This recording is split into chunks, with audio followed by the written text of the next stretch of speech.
What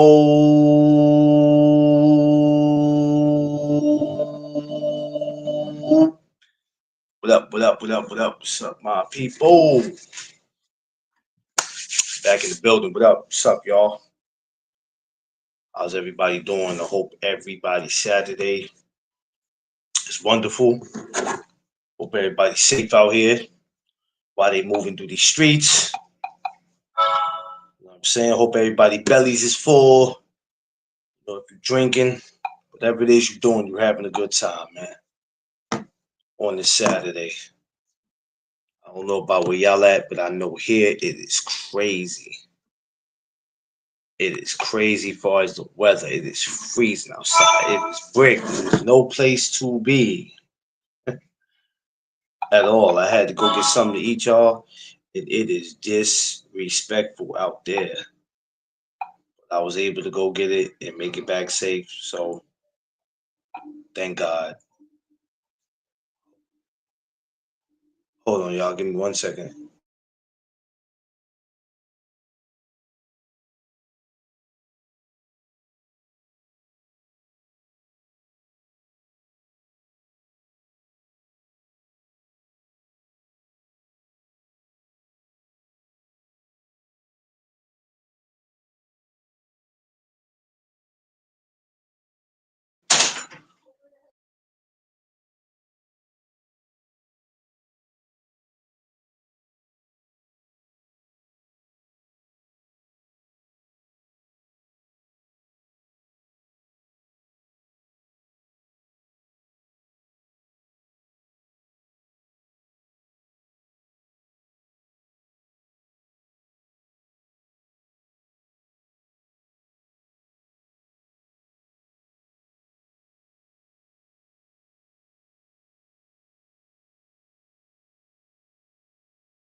Yeah, y'all. I'm sorry. Talking to my missus. So like I said, yo, yeah. Saturday we chilling. I'm back. Um, we're gonna get into this boxing talk as usual. Um, Shouts to everybody who is competing today. I think the show still might be going on if I'm not mistaken. But shouts to everybody who went out to Long Island to compete today. Shouts to everybody that's around that had to compete today, no matter where you from, Ohio, Texas, Florida. I don't care where you from, wherever you competed at today. Shout outs to you, and I hope you went out there and did your best. To the winners and the losers. Shout outs to y'all.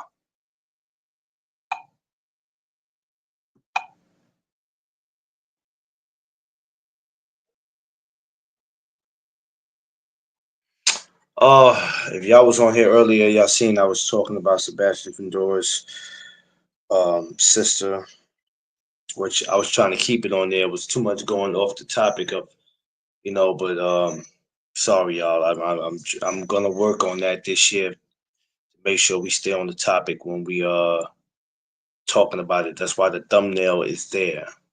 So don't worry, I'm gonna correct that and fix that to make sure that the show goes the way that it's supposed to.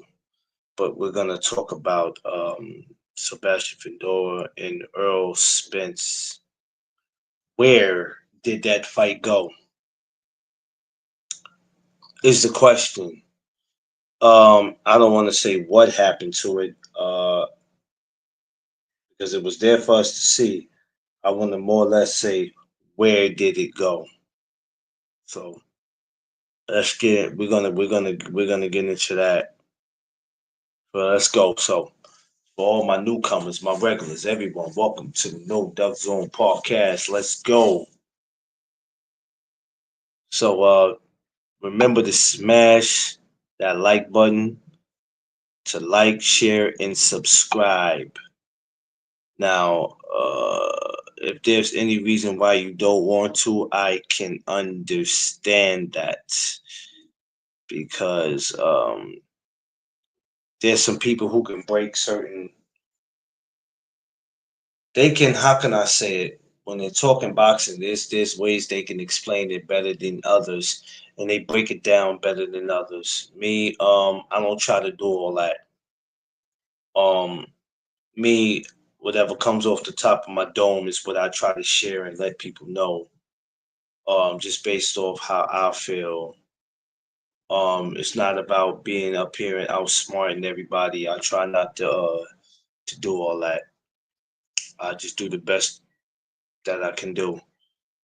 Oh shit! Did I send D Free to D Free? What's up? So let's go. For all my newcomers, my regulars, welcome to the No Duck Zone podcast, baby. And yes, this No Duck Zone episode is sponsored by me, No Duck Zone.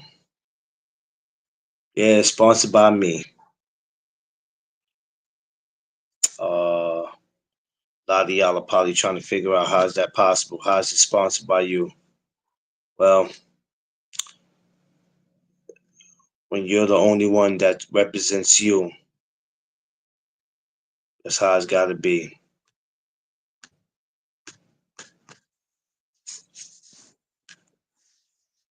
So give me a second.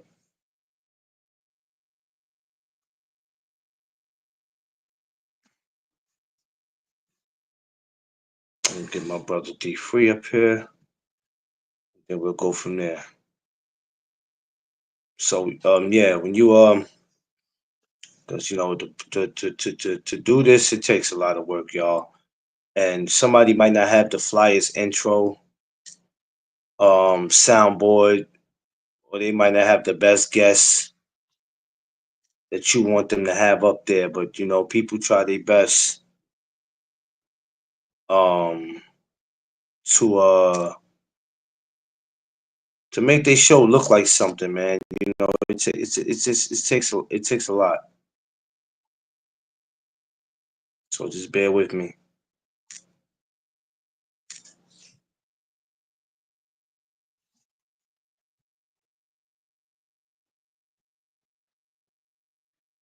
All right, yeah, bear with me. I'm sorry, y'all. I have to go in. I'm gonna start just putting the link. I'm gonna have to start putting it in the chat because it's better for me to do that.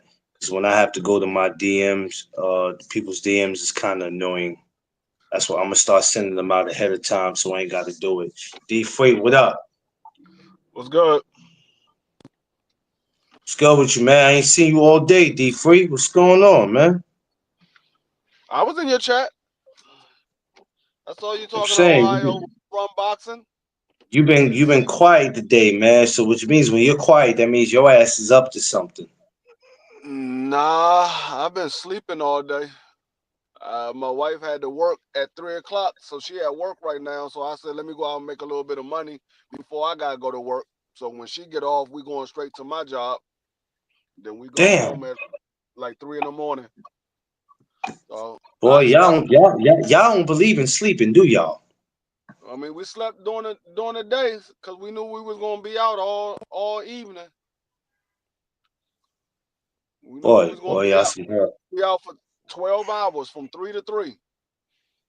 Damn, y'all some hardworking people. I got to get that to y'all, man. Shouts to the Freeze for being some hardworking ass people, man. Gotta do what you gotta do. Well, Free, um, as you can see earlier, was on Sebastian Fundora's sister, asking the public how good is she. She was one of the ones I wanted to talk about. I still feel like I didn't do the show the way I wanted to because I felt like it was about her, then it wasn't about her. But that's we gonna learn to fix that because I like to stay focused on the fighter and not all a whole bunch of people who don't have nothing to do with the fight that we're talking about. But it was a great show though. So now I'm trying to figure out maybe you can help me, D Free. Is this Sebastian Fundora versus Errol Spence Jr.?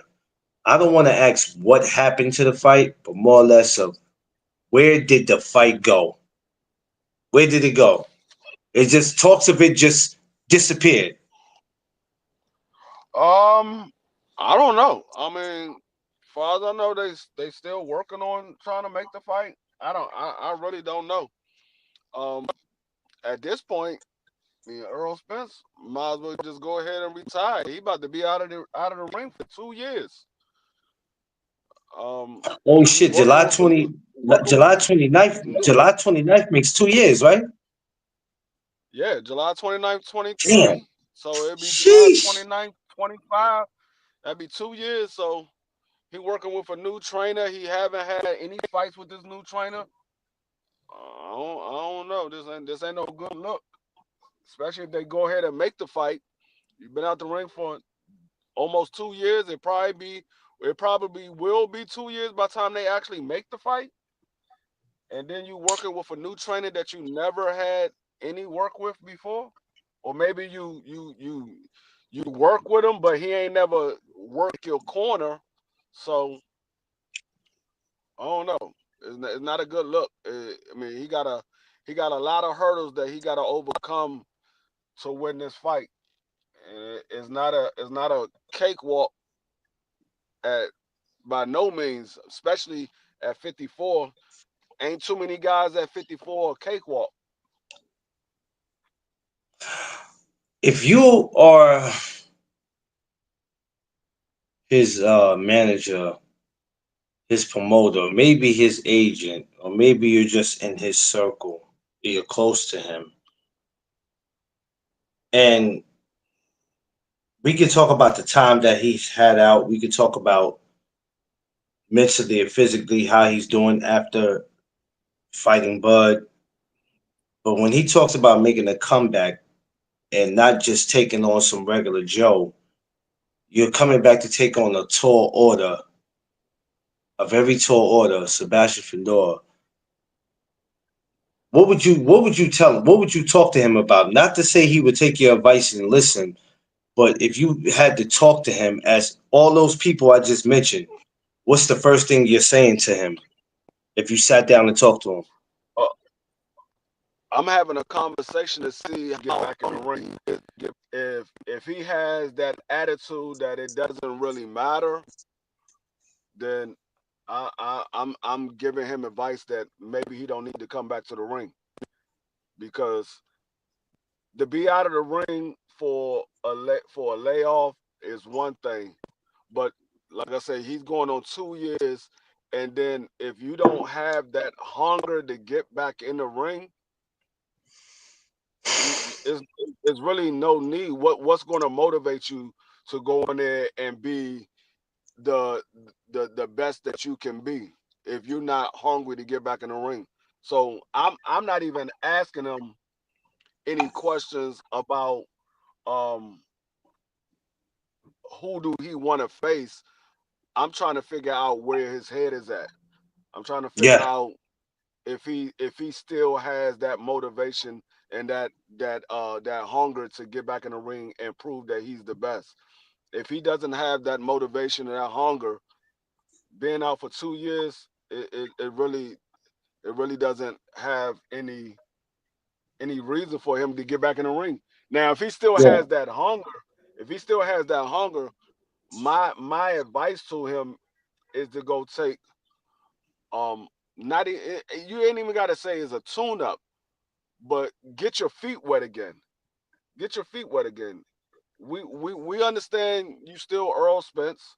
We understand you still an attraction, because when you come back in the ring, you might not be the big attraction you was before you left the ring, but people are still going to be eager to see how you look. Is there anything different from the Bud Crawford fight? Did he improve, or was the Bud Crawford fight um basically the end of Errol Spence? So people are still going to be intrigued to see what you look like. So I'm telling him to get in there with somebody like a Erickson Lubin. I think Erickson Lubin will be a good yeah. fight for him instead of getting there with Sebastian Fundora. Erickson Lubin is going to be a tough out, but Erickson Lubin is somebody that if Errol Spence is at the top of his game, he can get Erickson Lubin out of there, or at least get the win. So that's what I would shooting for if he's really trying to get back in the ring. Eric Slubin.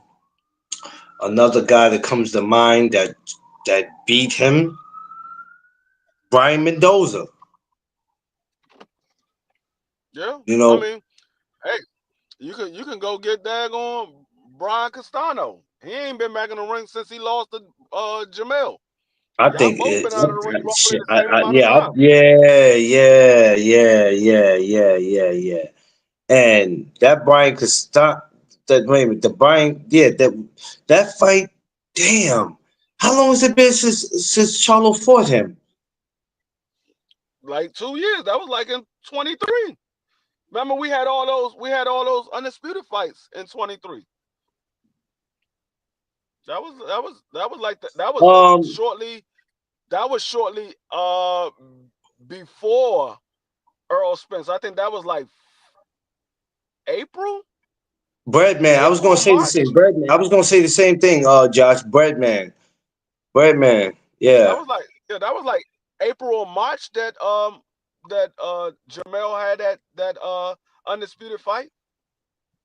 I mean, That was before I the Bud respect Crawford Earl. fight. I respect Earl for wanting to test himself, but this is all right. So let me ask you and ask everybody else that's in the chat.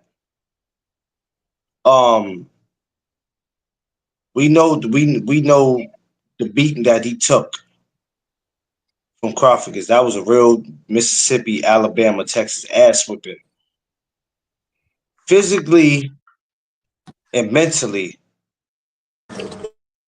How do you, physically and Say mentally, that again. physically and mentally, how does a man come back from a beating like that? You wasn't just beat, you were stopped. How does a man come back from that, have 2 years off, and then call out Oh, somebody like Sebastian Fundora? I'm trying to, how do you do that? Well, I don't get it. only way you do that is you get back in. I mean that's the only way you come back, and you can't come back unless you get back in the ring. I mean, it Yeah, don't matter. No matter who it is. You get back in the ring. It's almost a similar beating that that Devin Haney took. The only difference is Devin Haney wasn't stopped. yeah. Um, Eric got to do, he said Earl got to do something he has never done, which is take a tune up, then do a big fight. I agree. I had the two half and steak and cheese Beat like with Martin fries did and against three Tommy wings. Hearns. Beat like Martin did Tommy Hearns. Oh yeah. So I be trying to figure that out. But shout outs to him for doing that. Um, but he's not getting any. He's not getting any younger. And I remember, I think they said last year they were gonna. I thought last year we was gonna get that, but I'm trying to see if this year we're gonna get it. But that's a lot of. If you look at it though, free, that's gonna be a lot of ring rust. yeah, that's why I say get in there with Brian Castano. That's a lot of ring rust. And for Fundora, um, So, Fundora last person was who? Fundora last person was Tszyu. That wasn't his last person, was it? yep, Tim Zoo. That's when he won the title from Tim Zoo, the WBO. Okay, well, He it's time for him to he get. It's time for him to he almost get back up in there too. yeah he was awarded the WBC, but he won the WBO from Tim Zoo. It's time for him to get back in there too. Yeah, he Time for was he Fundora was to get back in there. he was awarded the WBC because they stripped Jamel. So even though Hold this on, is hold about, on, hold on 1 second. I'm about to get some gas. Hold on 1 second. all right, go ahead. So, ladies and gentlemen, Second. um, this is it. Yeah. When you look at it, even though this is about where did the fight go, when you look at 154, it's very entertaining. Errol Spence, Sebastian Fundora, Eric Slubin, Brian Castano. I'm not even going to count Errol Spence until he get in the ring again. I can't. I can't because so would I don't you? know So who's would ever you? going to Would get you? back in Would the you? ring. Would you? Would you count Crawford in it or not? Yeah, definitely. He won a title. Definitely. I gotta count him. Okay, He won a I'm title gonna tell you why I said. I until he want you to fighted stay with me. Yeah. until he fighted in another division or decide to retire. I gotta count him Bud because he has a title. Okay, so Brian Castano, Let me get Brian Mendoza. 20 on 6 and a Pepsi and a ginger ale. Give Yeah, me somebody else, DS3. He still got to be smart about this. Yeah, he still has to be smart about it, definitely. So D3 said he won't count him as a 54-pounder just yet till he gets in that ring. But we know Crawford is because he got in that ring at 54. Rather, no matter how he looked, he still got in that ring. I would bring up Mario Barrios to 54 for Errol Spence Jr. Nah, hell no. Mario Barrios at 47. He ain't at 54. He said bring him up. Why? I don't know. I didn't say it. He said it. I didn't say it. Mario ain't coming up to 54. I mean, I think Mario. If you wanna get somebody else and bring them up who's already fought at 54, Conor Ben. I think Earl should Castano because he's history, or he said or at a catch weight.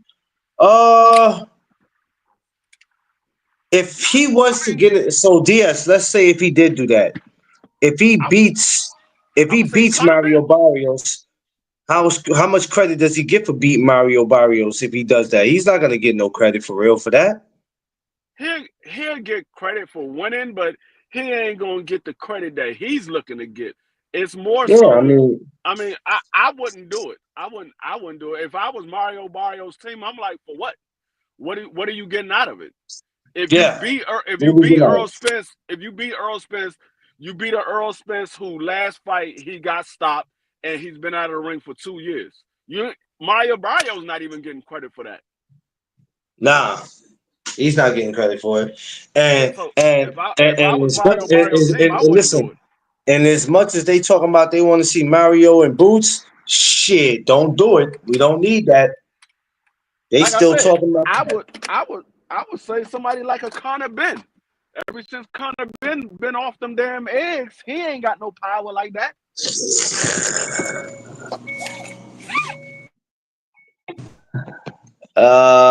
Man. Yeah, I mean, what about what? DS Sergio Martinez, are you kidding me?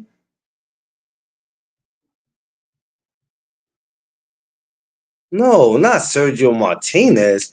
He said Sergio Martinez. No, hell no. He's still fighting Will. Who? So, Boots will stretch Mario like a yo. Yo, you stupid. Shut up. Shut up. Who DS say? He said Sergio Martinez. Why you want Earl picking Martinez is at 140.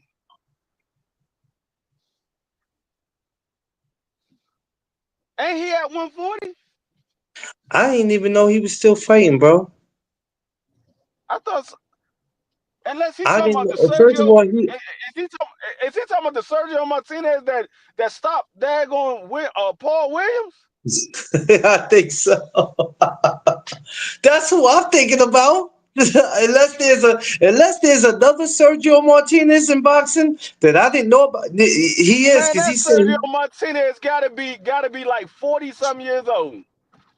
He said Sergio Martinez was at 54. He fought Paul Williams back in the day. That's what I thought he was talking about. He was talking about Paul Williams, Sergio Martinez. No, that man got to be in it. That nigga got to be somewhere in his early to mid 40s. He was fighting when daggone Floyd Mayweather was fighting. Yeah, Sergio Martinez, when he fought Paul Williams, Sergio Martinez was like 29, 30. He maybe said, older than DMT, that. you might as well get in the ring with Uncle Joe from Madea. Nah, Sergio Martinez is in his 40s. Hell no, he ain't fighting no more. uh, Spence must have been really hurt, injured from complication in the car accident and Bud beating Nah, but cause like I he's said, taking some realistic names, some realistic names would be What's up, somebody Oscar? like some realistic names would be somebody like Erson Lubin, Connor Ben, uh, what's the shit? I mean, hey, why not? He can get in there with my guy. Damn, why I can't think of his name right now? My guy, the Puerto Rican sensation,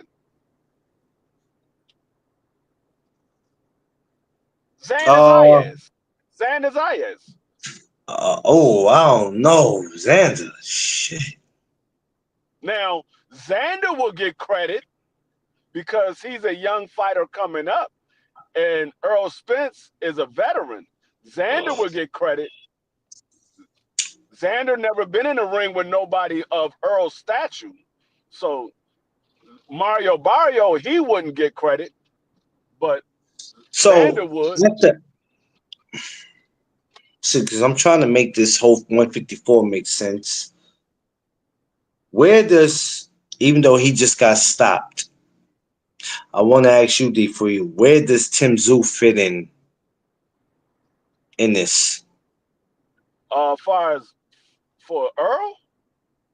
Yeah, because say if we don't get the fight with Fedor, I mean, and we don't get the fight with Eric Salubin or anybody else, like what do I mean? What do we do? Because it's either Earl steps down, but what if Earl refuses to step down and he says, you know what, at this point I can't get Fundora, just give me a body at 54.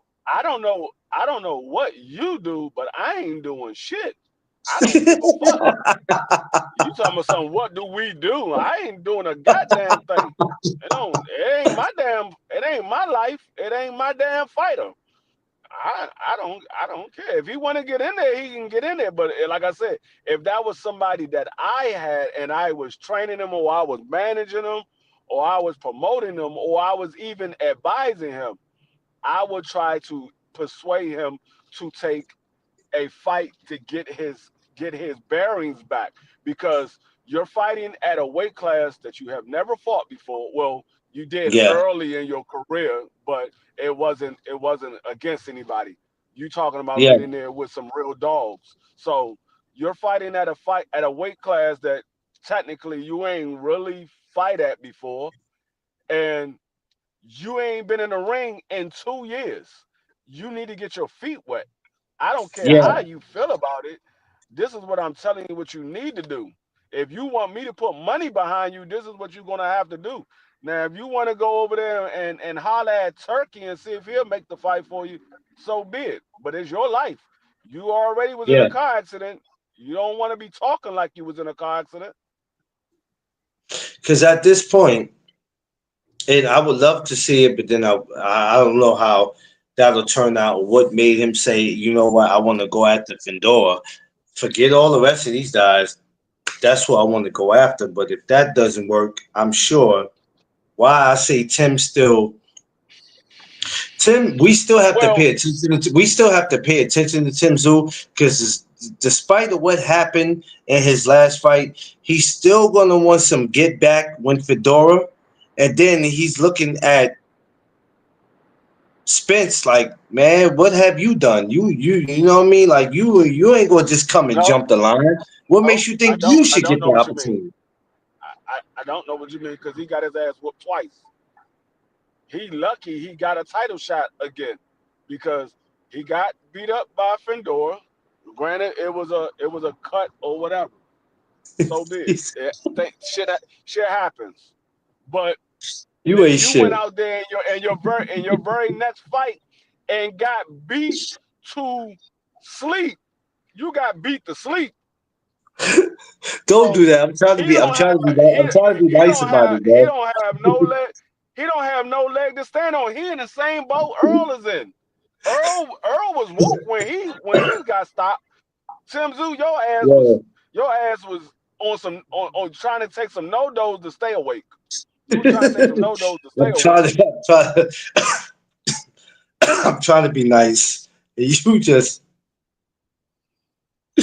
So God damn, man.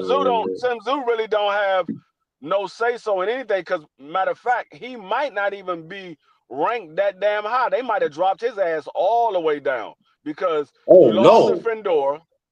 you lost to Fundora, and then you turn around and you get knocked out in your very next fight with the other champion. So yeah, he might be Oh, knocked wait a minute. all the way down. Yeah, and that's another thing. That guy, what's his name again? Boxron. They're gonna have to be watch out for that guy. They're gonna have to really be careful with that guy. Be very careful with him. That dude is like a mixture of what triple. He's a mixture of what Triple G was in his younger career and what Better Beef is. Be careful, y'all. Don't just go Which one of calling that those guy name. guys?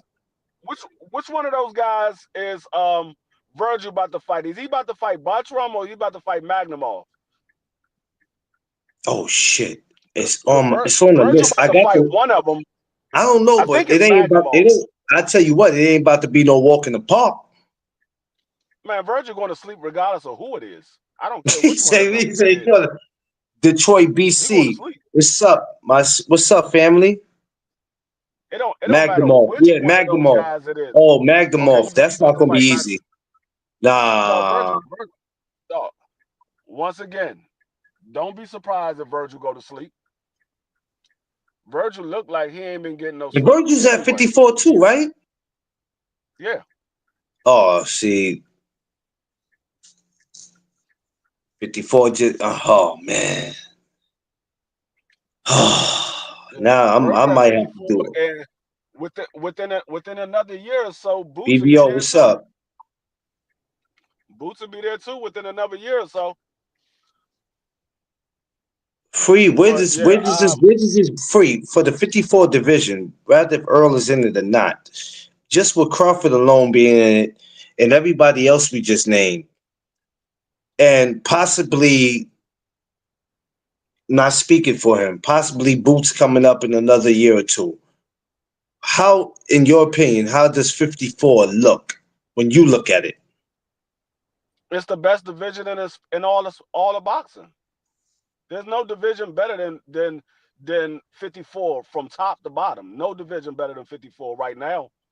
You can look at any division. I don't care, heavyweight, light heavyweight, cruiserweight, super middleweight, welterweight, 140 pounds, lightweight, featherweight, super featherweight. It don't matter what division you look at. 54 from top to bottom is the best division in all of boxing right now. From When you top look at guy, whoever you got as the top guy, I don't care which one of the champions, but whoever you got as the top guy, and you can go all the way down to the number 15 guy, they got the best division. when you start looking at Tszyu, Crawford, you still have to count Brian Castano until they throw his name out and say he's retired. You still have to Man, ain't put. nobody counting no daggone Brian Castano. I mean, you just never know where to do that. Where if he do pop, if he pop back up, because that money you got don't last forever. Josh hit me. Oh, I thought he so that money don't last forever. So at some point when you get desperate, Nah, you come up. Another thing, where does that leave Jamal Charlo? Jamal Charlo comes right back into the mix once he comes back, But he because comes back as he's a a 50, he come back as a he's 54 pounder. He won't go to 60. He'll stay at 54. yeah, he's coming back at 54, but he's a champion in recess, so he gets a title fight right away. He's a champion in recess. Okay. So actually, he is the champion. When he comes back, he is the champion. The person that has So the belt, if they want to hold on to the belt, they got to fight him and beat him. Because if he yeah, comes back, BBO, I I think got it's you the right. WB. I think it's the WBA, if I'm not mistaken. It might be the WBC, but I think it's the WBA. Okay, so now this is what I'm about to make. All he got to do is say, hey, I want to fight for my WBA championship again. Whoever has that belt, they have to fight Jamal Charlo. No matter if they got a mandatory called or not, they got to fight Jamal Charlo. Damn. Wow. All he have to do is say he wants to fight for that belt again. If he decide to go a different route, that's on him.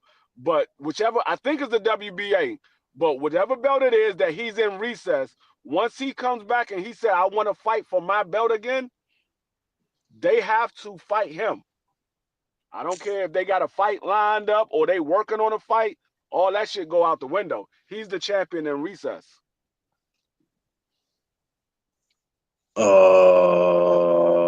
Hold on, give me a second. So I want y'all to stay with me what I'm about to say. Now, this is about Earl and Fundora, but I want y'all to stay with me because everything that we saying at 54 connects to them. So I want you to listen to what I'm about to tell y'all, and I want y'all to listen close to what I'm about to say. Because now things done changed up. Earl is not with Derrick James. He's not with Derrick James no more, but Jamal Charlo is. Is there a possibility we could see if it needed to happen for whatever reason, because they both been Jamel out. not with Derrick. Well, not with Derrick anymore. He with that. I'm about to say we don't know that Jamal is with Derrick James. Yeah, Jamel's with Well, that Puerto Rican hear guy. no announcement about him not being with him. No, I didn't he hear trained it, with him the last Castano fight. He was with him in his corner. Derrick James was in his corner. The last Castano fight. He was with Derrick James with Brian Castano. I'm not sure. Oh, not the second fight. James not the second fight. He was with Derrick James with Canelo. He was with Derrick James for the second one. So let me. So I'm 100%. I'm gonna tell you how I know for a fact, because when Bomac said Derrick James never been in an undisputed fight, he was like, "What you talking about? I had Jamal." Yeah, he was with Jamal. I see him with. I don't know if that dude is Cuban. You know what I'm talking about? His name is Jose something. He been with him a lot. I don't know if he's from up here. I'm not from the Bronx. He was with. Yeah, I'm not sure if he was with Jamal for the Canelo fight, but I know for a fact he was with Jamal for the Brian Castano 1 and 2. I know that for a fact. Because Jamal was saying how he improved under his tutelage because he showed him some different things. That I thought he was training him. I didn't realize. Oh, so you must be just on the staff. My mistake. Yeah. He must be he probably was just working out with him, but no.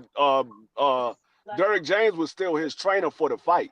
He probably was working you're out. Right. I'm looking it up right now. You're right. I guess this guy is a team member. Okay, I got you. My mistake. Yeah, but the Canelo fight, I don't know if he was with. I think he was with Jamal for the Canelo fight. Yeah, he was there for that one because he was asking what's going on. Mel, what's going on? What's going on, Mel? Yeah, he was with. So, but I don't know if Jamal is still with him because a lot of times because of the whole taking a break and all that. A lot of times these people, especially after they lose a big fight like that, they always decide to go work with somebody else. They feel like the trainer was the fault, the reason why they got beat, and they decide to go work with somebody else. So he didn't make an announcement, but we don't know for sure until he starts working out again. We don't know for sure, but he might be with Derrick James still. But it doesn't make a difference if he's with Derrick James or not. I mean, Errol Spence and Jamal, they cool, but I mean, can we? The question is, if they're not, if one man is not with the other coach, when we know Earl is not, is it possible to see Jamal Charlo and Errol Spence if it needed to go there? Jamal has always been hesitant to accept that fight. That's never been Earl. That's always been Jamal. He don't really want that fight. Yeah, I was about to say it was possible before because they asked him. They said, "Okay, if Jamal and Earl fight, who corner you going to be in?" He said, "I'm gonna be in Earl. That's my fighter." Earl was his fighter from the mud. Jamel came along later when they came into the pros because Jamel was with Ronnie Ronnie Shields. Shields, He yeah. Ronnie decided, Shields, yeah. yeah, he decided to come over with Earl. But Jerry James was like, no, I'm gonna be with Earl because that's my fighter from the mud. Now they not together anymore. He'll be with Jamel if he's Yeah, still working with I don't Jamel. think that's a really. I'll be honest with you, Clarence. I'm gonna tell you something that people probably won't tell you. I think, from what I've been seeing with Earl, him looking kind of wobbly. I think he need to retire, man, because he'll mess around and get hurt. These young dudes will hurt you, man. And then there's these long layoffs. I mean, appreciate Um, his career. I Well, think he should stop. I'm at the point now that he's been out of the ring for almost 2 years. It'd be 2 years in July. He might as well retire. I mean, I mean, it's one thing to be out of the ring for a year, but when you getting up there in age, because Earl is like 35, you getting up there in age and you've been out of the ring for 2 years. Nah, that's the same thing so with Mr. Gary. No, I'm so not telling Mr. Gary to get back in the goddamn ring. That's He that. You been out know, of the ring for almost three so years. so so so so so let me ask you and BBO. So if that's the case, I'm just asking, why chase somebody like Sebastian Fundora? If he's chasing them, I don't want to say chase, but why go after that? That's a big risk. Why? Out of everybody in the division, why him? it's a 9-figure Cause he deal. don't know. No, I mean, he don't know Being how to. totally honest, He don't. it's a He don't 9-figure know how to payday. take. It ain't no 9-figure payday. He He said ain't it's getting not no He big probably daggone make money. about nine 10 figures. million. Probably No, make he about ain't. 10 No, million. that's not 9 figures. That's 8 figures. Nine Oh, figures is 100 my bad, million. my bad. He Eight ain't getting figures, no. my He bad, ain't my getting no bad, damn nine. my bad. Yeah, but the thing is, Earl Spence don't know how to take tune-ups. He always took tough fights. He never took tune-ups. So that's the only thing he know how to do. Somebody has to force him to take a tune-up. You never seen Earl take a tune-up.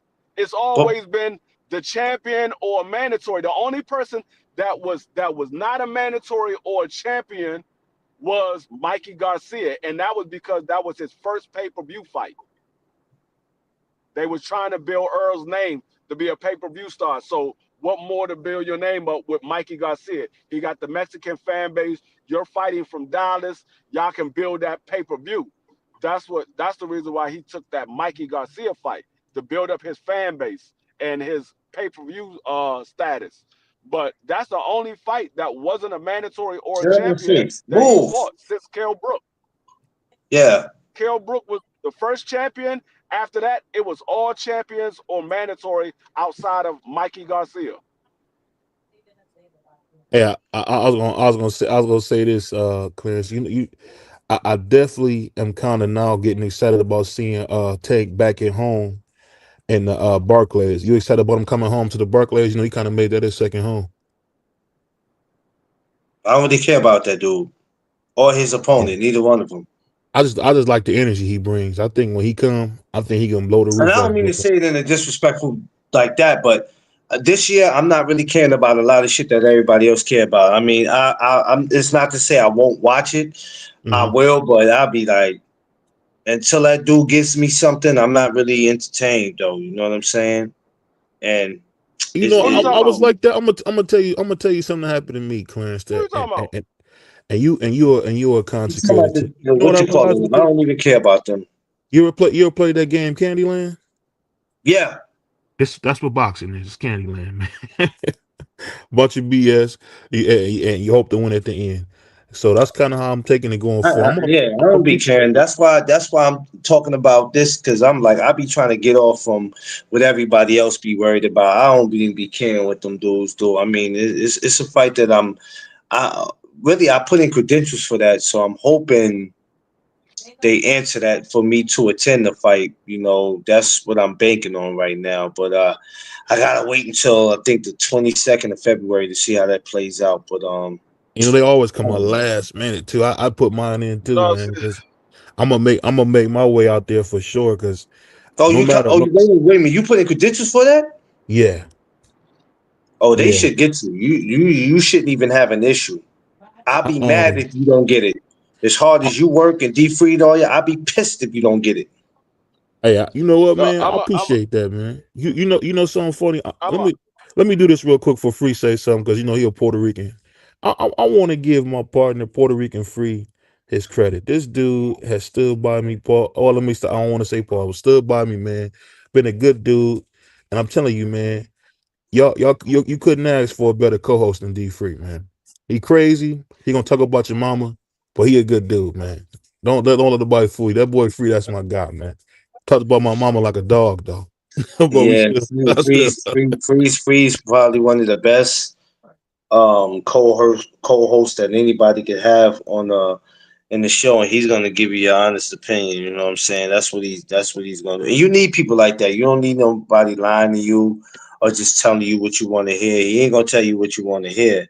He gonna tell you what you need to hear. That's the best co-host for anybody to have. You know what I yeah, mean? And because that's he was the first one going against me saying T.O. remind me of Mayweather. So yeah, you dang on Skippy. You dang on listen. Skippy. When you start controversy with Free, Free is so funny. right. Hey, Free, he about to fight. He about to fight Mintiel. You know what Free said? I don't care.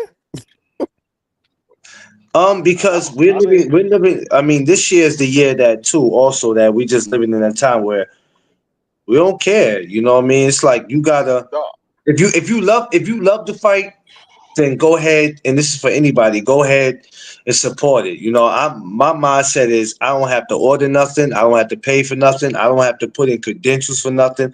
I don't have to entertain some shit if I'm not feeling it, I won't even give it no play because it's like it's not worth talking about, you know. And that's not with every fight. That's just the fights that you feel like that's not worth it. Never let somebody talk you into a fight that you feel like it's not worth talking no, about. this Like is what I'm it's saying? 2025, dog. It's 2025. This Facts. is the year of I'm not expecting anything. So when Nope. y'all say, "Hey, what fights do you want to get?" It don't really matter to me.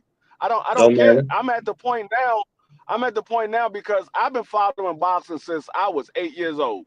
I've been following boxing since I was 8 years old. That was the first fight I ever seen was Sugar Ray Leonard and Marvin Hagler. First fight I ever seen, first fight I ever went to. That was I've been following since I was 8 years old. You're gonna always have fights that you want to see. You're gonna get some of them. You're not gonna get some of them. Yeah. So Yeah. if you don't expect it and you get it, you'll be that much happier that the fight is happening. When you expecting it and don't happen, it's like I said before. It's like when you ask Santa Claus for a present and you open up all your presents, you ain't get nothing that you asked for. You got a bunch of gifts, but it wasn't nothing that you asked for. You happy, but you ain't real happy. You like, oh, I ain't asked for none of this. I wanted Yeah. I wanted the daggone BMX bike. I ain't got nothing that I asked for. So that's what I'm like. I'm not expecting nothing. I get what you're saying, Free, but I think the thing that I learned, man, especially after I had some goofy stuff happen to me yesterday, Clarence. It was crazy, man. I needed you and your throat praying for me, man. We was going through it yesterday. And what but happened? uh but it don't matter. But I'm just saying I'm learning with this boxing game in general, man. You gotta enjoy it because we getting to talk to some of the best people.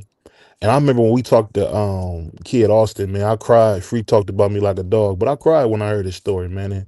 You big baby. Um. But I'm Listen. I'm enjoying this ride, man. Because you know what, we getting. I'm hoping this year, BVO Boss will hit 10,000, man. And I Well, say this, man. don't hope. It Uh, will. It will happen. I'm just excited, man. Because you know what, I had something happen to me, man. You ever had that rebirth? I'm back focused, Clarence. I'm back focused, and shout out to you, man. You be Well, getting me back focused with it too, man. long as you remember what you're doing this for, who you doing this for, and why you doing it, never let somebody change you into what they want you to be. BVO about to see a whole new game plan with this meeting that we about to have in about an hour. I mean about an hour. He about to see a whole new game plan.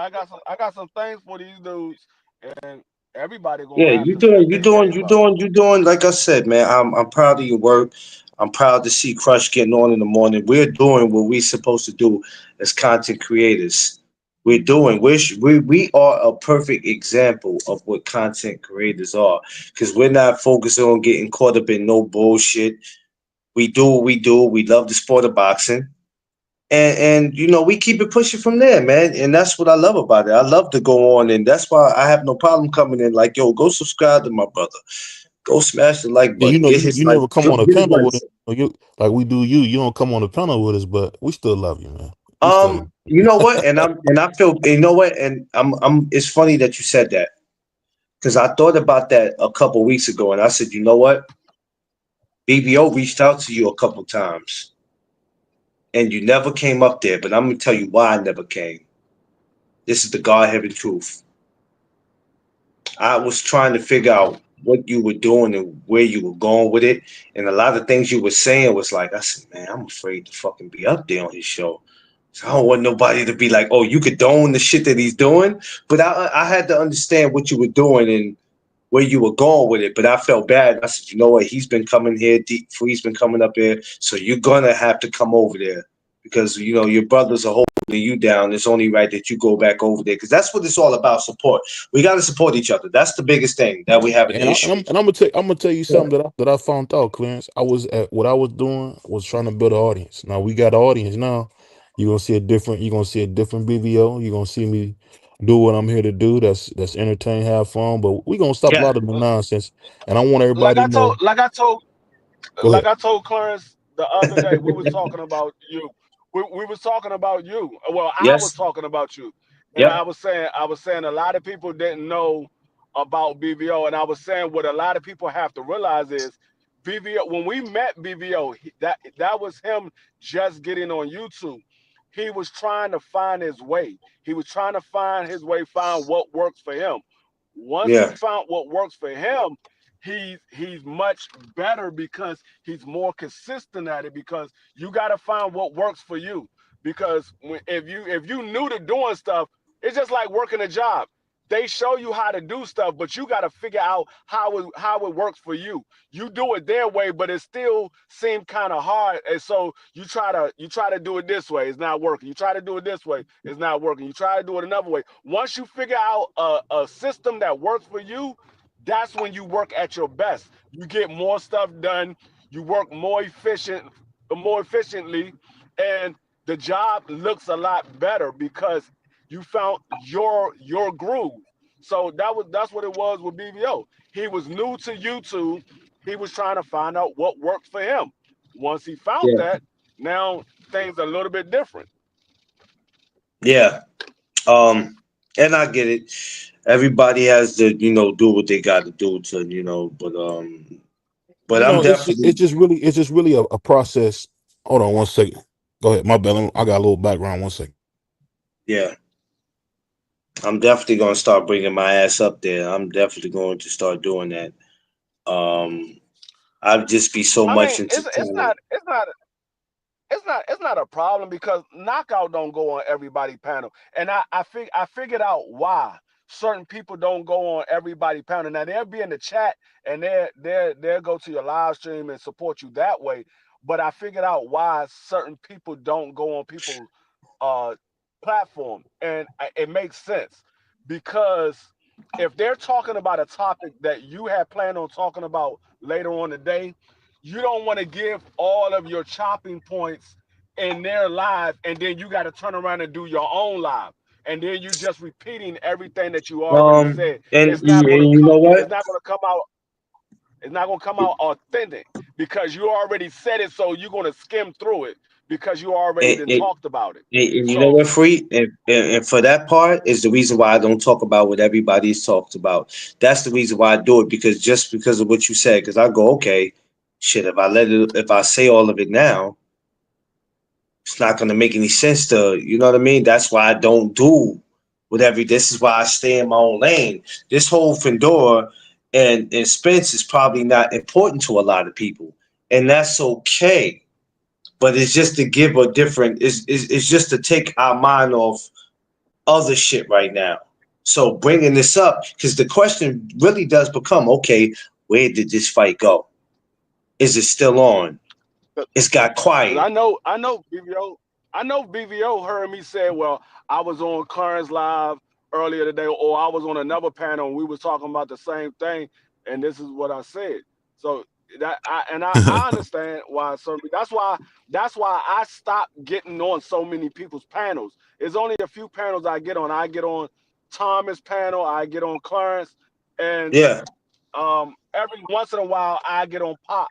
I get on Pop's panel, but this But you year, also, but you I also mean, know I'm only. here, you ain't got to go back and forth with us neither. We, even if we agree or disagree, that's another thing too. It's not just about certain panels. You get on with us, and we could all agree to disagree and leave it at that. It's like sometimes I don't want to go back and forth with you, bro. Like nobody wants to keep doing Yeah, that, especially we could agree to disagree. That's why a lot of times you're not going to see me on everybody's shit. Don't ask me something and then I give it to you and then you judge me. When you come over here, it's not going to be none of that. All three of us could agree to disagree all damn day, and we leave it at that. It's just some people you don't want to go to yeah. their channel because they just gonna give you a whole bunch of. They're gonna give you a fucking headache, and Hey, it's sometimes it's been like, it's bro, it been ain't times worth it. it's been times when we did lives and I just didn't feel like going through the whole debate. And BVO be Yeah. like, "Damn, Free, you been quiet today. What's going on?" I'm like, "Nah, I'm just chilling. I just don't feel like debating nobody That's because when I know either you're I not had in a the I had mood. a I had a long day of work. That's when I know you're not in the mood because when you had a long day at work, when you don't feel like, I'm like, yeah, he don't. That's why, like I said, D Free don't come up and smile, and he don't come up and joke. I'm like, yeah, today either he don't feel good or something happened, and that's when y'all need to be worried. Yeah, but it's one Yeah, of them because things where, man, it's way more fun than it is not. Because if it wasn't, I wouldn't do it. It's way more fun than it's Y'all not. make it fun though. I ain't gonna lie, y'all make And it fun. Y'all make it real I ended fun. up getting a little sponsorship with Raycon, and I think that's just the beginning, man. It's so many different things with this that this can do for you in your real life. Like I see my man Clarence doing the merch and all that good stuff. That's what you want, man. You want to be able to grow and get better each and every time. But I tell you what, though, I'm really starting to get excited because I was thinking about just the optics of it all, like to be back in Brooklyn. Just remember how it used to be when Tank was fighting there pretty often. I think, man, I think it's gonna be a sold out show, It and I is. think it's gonna be a nice undercard It's too. gonna be I really do. electrifying, despite of who his opponent is. They both come from an area or a state where both states are familiar with each other. Fighters are familiar with each other, and it's a East Coast fight because it's not just people from Maryland and DC. You're gonna have Philly, Jersey, New York, Connecticut, and you know what I'm saying? And you're gonna have people flying from out of town if they in New York visiting. Hey, I gotta go to New York anyway in March. Makes sense for me to go and see the fight. I'm gonna be there for a couple days. Why not have a little fun? So, Hmm. despite of who his opponent is, his opponent could be Batman. One thing I could say Tank does, he put asses in seats, and the opponent does not matter. Now, other people can't do that. Other people, they need that one dance partner to make it happen. But Tank seems to be a guy that he could fight Jesus, and he's gonna sell out. He's gonna sell out. It's crazy. Everybody can't do that though. Yeah, it's funny too because I was thinking about Shakur probably gonna fight Williams and Payton next, and then maybe fight Tank. And shout out to Free said this best, man. Every fight's not gonna be a big fight. Do I want to see Martin knock the Fufu out of what is it, what is his name, in Jog Bay? No, but I think it's gonna be a good fight, and I can't wait to see if he knocked his head off or if he don't. Because I think Martin Bacoli, I think he's gonna be a new threat in the heavyweight division. I can't wait to see him and Triple D get it on. I can't wait to see them two What's going fight. on, Tay? What's up? That's gonna be You a know great what? fight, man. Whatever fights they give this year, like I said, two things I could do about it. I could either watch or not watch. But the third thing I won't do is complain about it. Makes no sense. It doesn't change the outcome. It doesn't change the Yeah. outcome. Just because we want to see Tank and Shakur, that does not change the outcome of things. The fighters have to want to fight. Even though we are the ones who's putting it out there and we're talking about it, and we put in a lot of work from Monday to Friday, 4 or 5 hours sometime on these lives. Just because we want it, that doesn't mean that they're gonna give it to us. The fighters gotta want it. If you got a guy saying, "Hey, you want me to take this fight? I need 2 Ferraris." He's not thinking about the fans. I'm gonna take this. I'm gonna take this fight not just because I want it, but I want to do it because the fans want it. When the last time we heard a fighter say the fans want it? Errol Spence. That's why we miss him so much. Yep. Listen, Shout I out never to thought that. I never shout thought out that to the big I fish. never thought that Crawford and Spence was going to happen, and I got so much of an attitude about it. I had to almost stop people from coming to my live talking about it because I got sick of it. I said we can talk about it when it happens. I got Stop tired that of it cat. for 2 years. For 2 years, I was getting a headache. I said, man, I don't want to hear that shit no more. So when the fight finally came around, everybody's like, oh, now you want to talk about it. I said, I've been wanting to talk about it, but I didn't want to keep talking about it if it wasn't going to happen. So when it was time for it, because if you remember, y'all, back in 2022, a week before Thanksgiving, they was trying to convince us that the fight was going to happen. I said, who the fuck is going to pay for this a week before Thanksgiving? I tell you Never what, happened. though, did you see the audience? Did you see the crowd when Errol walked in there with that Winnie the Pooh jacket on? Going there with Yeah, Fundora. I wasn't even trying to go there. He didn't have. Didn't he have Winnie the Pooh jacket on? He had a Winnie the Pooh jacket on. I I don't can't know. stand you. Can't stand BBO. I wasn't even trying to go there. Hey, but I'm just saying when he came in there with that Winnie the Pooh jacket, you could feel the energy because he's one of the most loved dudes I still probably love in the him. last few years, man. I still love him. You can feel the love for people have for Errol Spence and like I Free was still love telling me, man, that's why he messed up now. Taking all them hard fights one after the other. You him. know, Yes, Tay, we should be the ones, but the problem is, Tay, the he fighters shot gotta about win. that The shit. fighters are the ones that fight. They're the ones that train, and they're not gonna just go off something because we want it. I wish it was like that, but we're living in a different time. The era of boxing had changed during the years. You might Hey, have a few fighters that might say, "I'm gonna do it because the fans want it," but then you got some guys, respectfully, they just want to get their check and make as much money as they can in boxing and get the hell out of here. I mean, but I feel you, Tay. It should be like that because ESPN don't talk about them like that like we do. They don't do it like that. We do it hard body. BVO, D Free, a lot of these Thomas, a lot of us, we take our time to do this, man. But you think they would care about what we care about? They don't care, man. You know what I mean? But that can't stop us from doing our work though. We still have to do what we do, no matter what they want to hear or not. Yeah, yeah. Earl, man, that's a fun guy, man. I really miss him fight, man. He had them events, man. He really did. What he say? Put him in the dirt. You know what? I'm gonna be honest with you, BBO. A lot of these fighters, I don't give a damn how rich they are, how many houses they got, how many cars they got, how much land they got.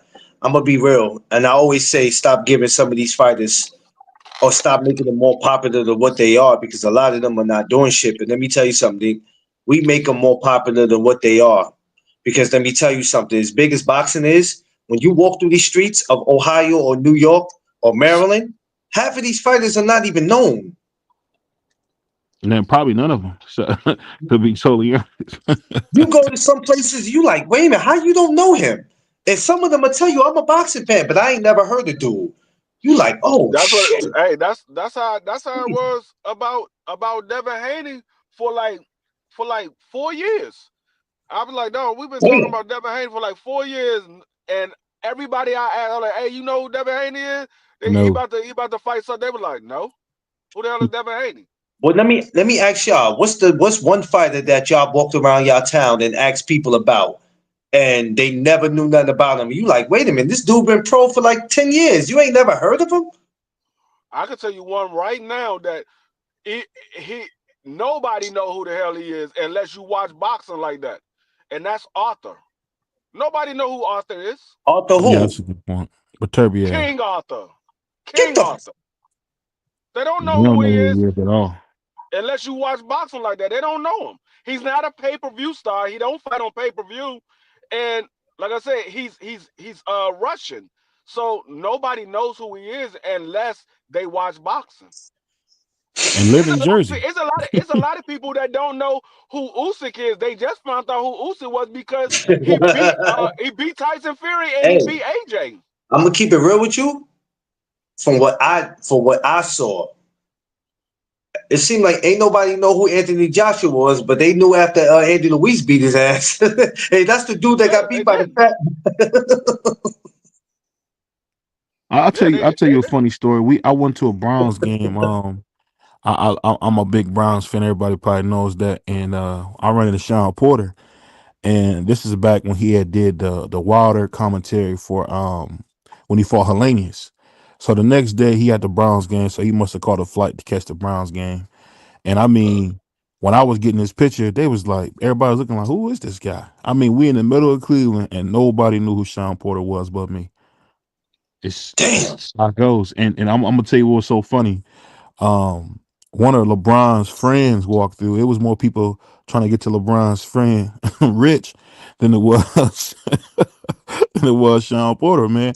Now LeBron's how the friend. world That's LeBron James' friend. That's not the one who does that's his bodyguard. I forgot who that dude is that they said that oh no, he's been his friend. it was his friend Randy. Randy and Okay, Rich was together.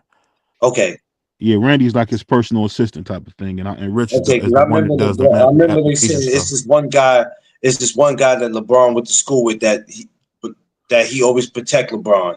He was always protecting him and making sure that he was good. So yeah, okay, But yeah, yeah. a lot of these fighters are not known. Most of them, if they're not a real big name and they not a pay-per-view attraction, most people don't know who these fighters are. Like a lot of people didn't know who Bud Crawford was before he fought Errol No, Spence.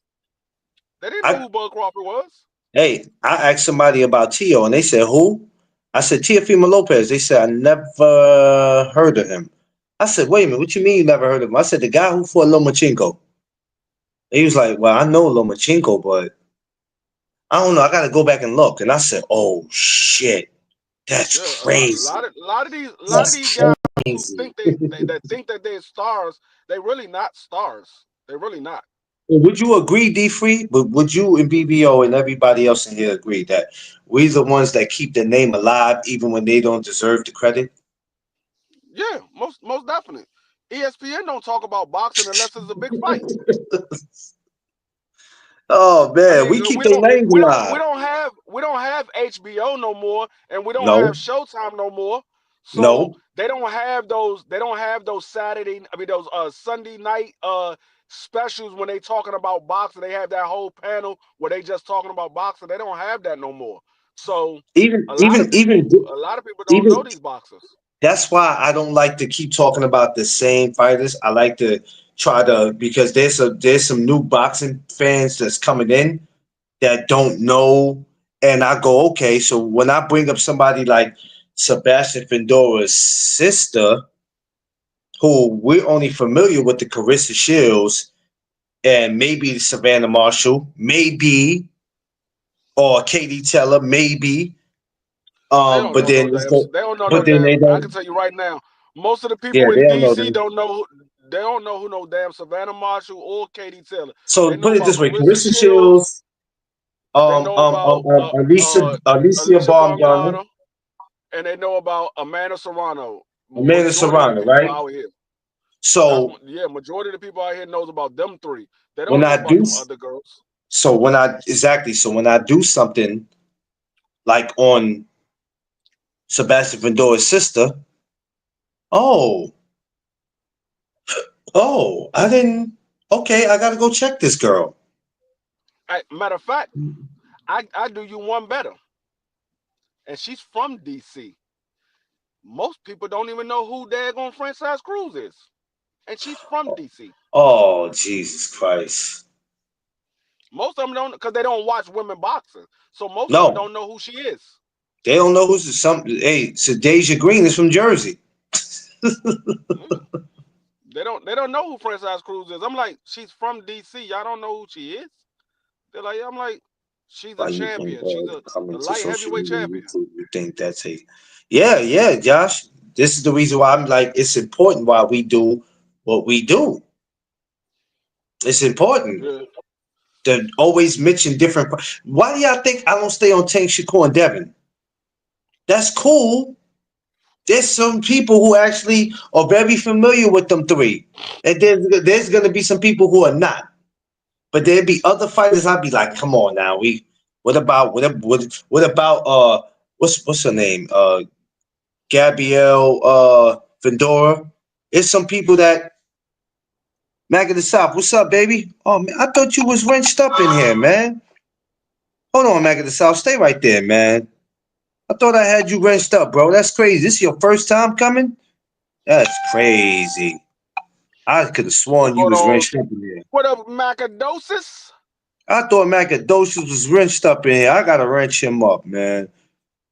I don't have to sit here and be like, no, it's his first time coming. He always say what's up to me. I don't care where we at. That's a good brother right there, man. Good dude right there. Yeah, But so yeah, we do that all the time though, Free. A lot of people, even other content creators that we don't talk to. One thing I can say, we might not like how everybody do what they do on the tube, but one thing they do is keep motherfuckers' name irrelevant. yeah. He said, "No, But it's Clarence." no, see the thing is when it comes to talking about fighting, and I don't knock nobody because you want when you're monetized, you want to talk about what's going to bring the people into your chat. So I don't knock Yes, anybody because most of the people that I go to, they're talking about what's in the news of boxing right now. They're not really just yes, talking about the fighter just to be talking about the fighter. They're talking about what's going on in the news. So it's a hot topic. So they're talking about it because they want to draw the people in because they monetize. They want to get paid for their work. So I understand that. But for when you don't really have anything to talk about, if you're not talking about the news and you're trying to figure out what to talk about, why not talk about some of these fighters that don't get the exposure? Because exactly. they not getting the exposure because they don't do what they did with boxing back in the day. There is no Ring magazine for people to go No, read about these fighters. There is no, no HBO for people to see the next generation, or there is no Showbox to see the new fighters or whatever. And Top Rank has their um their prospects, but they're not they're not advertising. They put them out there for showcase, but they're not advertising the prospects. They're not talking about them on a regular basis. They only, like I said, ESPN only talk about boxing when it's a big fight. If it ain't a big fight, they ain't talking about it. If I can tell you right now, if their name ain't Tank Davis, Deontay Wilder, Tyson Fury, Errol Spence, Bud Crawford, Canelo Alvarez, Usyk, AJ, and maybe Arthur. They ain't talking about nobody. They ain't talking about nobody. ESPN ain't talking about them. Those are the guys that move the needle for ESPN. So those are going to be the guys they're going to talk about. They might sprinkle in Shakur Stevenson and Tszyu every once in a while, but for the most part, those are the main guys that they're talking about. yeah, yeah. And I understand and I get it. You know what I mean? I definitely understand it. You know what I mean? I don't knock anybody for what they do. We all have to do what's work for us, whether we monetized or not. We got to do what's best for us. Whatever we feel like it'll help our channel, and you know what I mean. It's not hard to figure out what it is that you want to do on here. You just gotta stick to what you know best, man. You know, if you want to talk about the hottest topic in boxing, well, even if you don't, that's what definitely makes you different because everybody will be like, wait a minute, there's 10 other channels talking about this. Why are you not talking about it? And you can't feel like I gotta talk about it because everybody else is.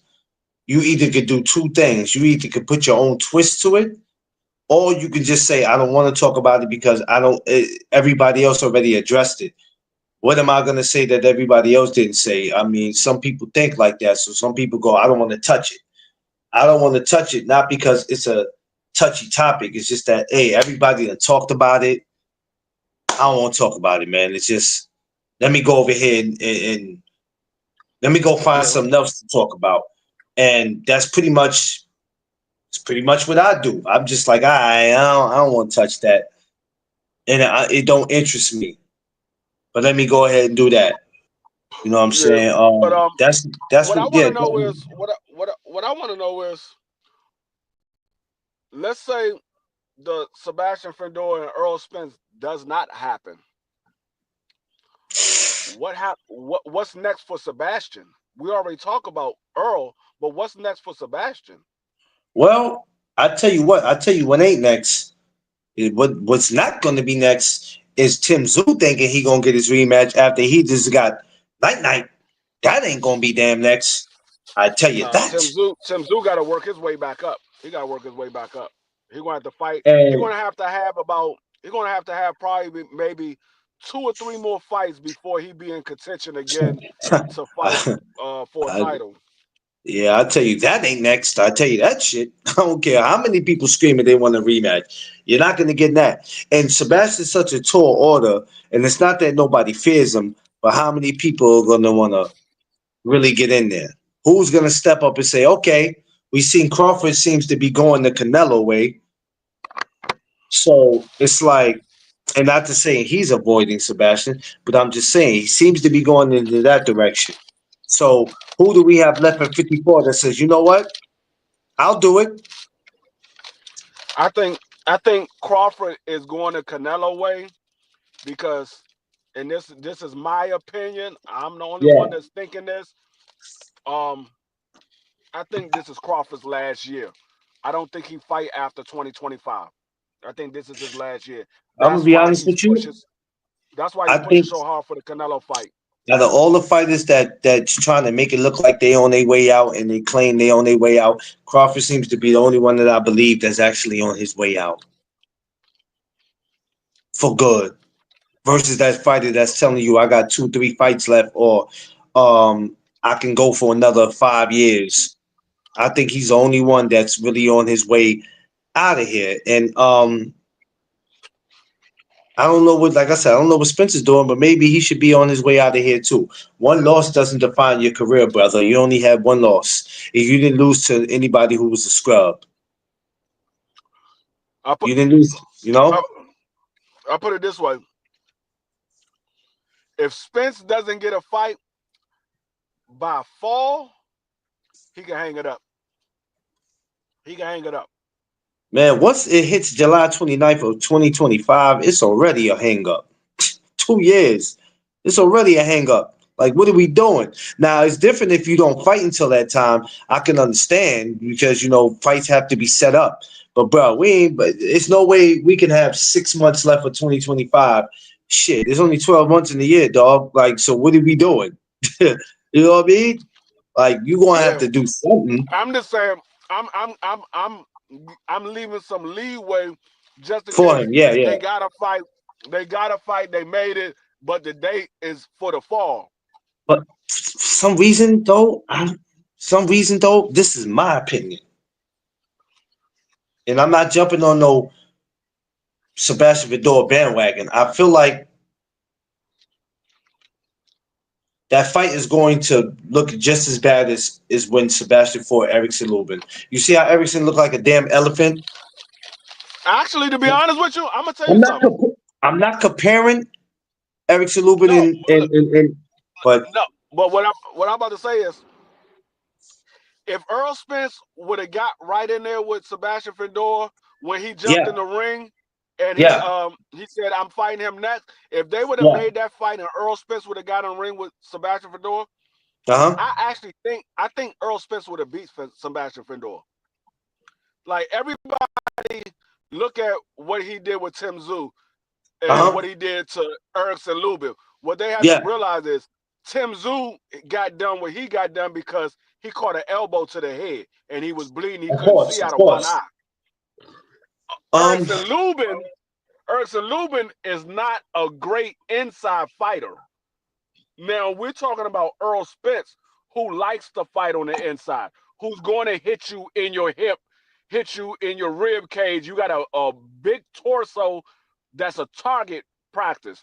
He's gonna have his way with Sebastian Fundora on the inside, in my opinion. I think he would have won that fight if they would have made it then.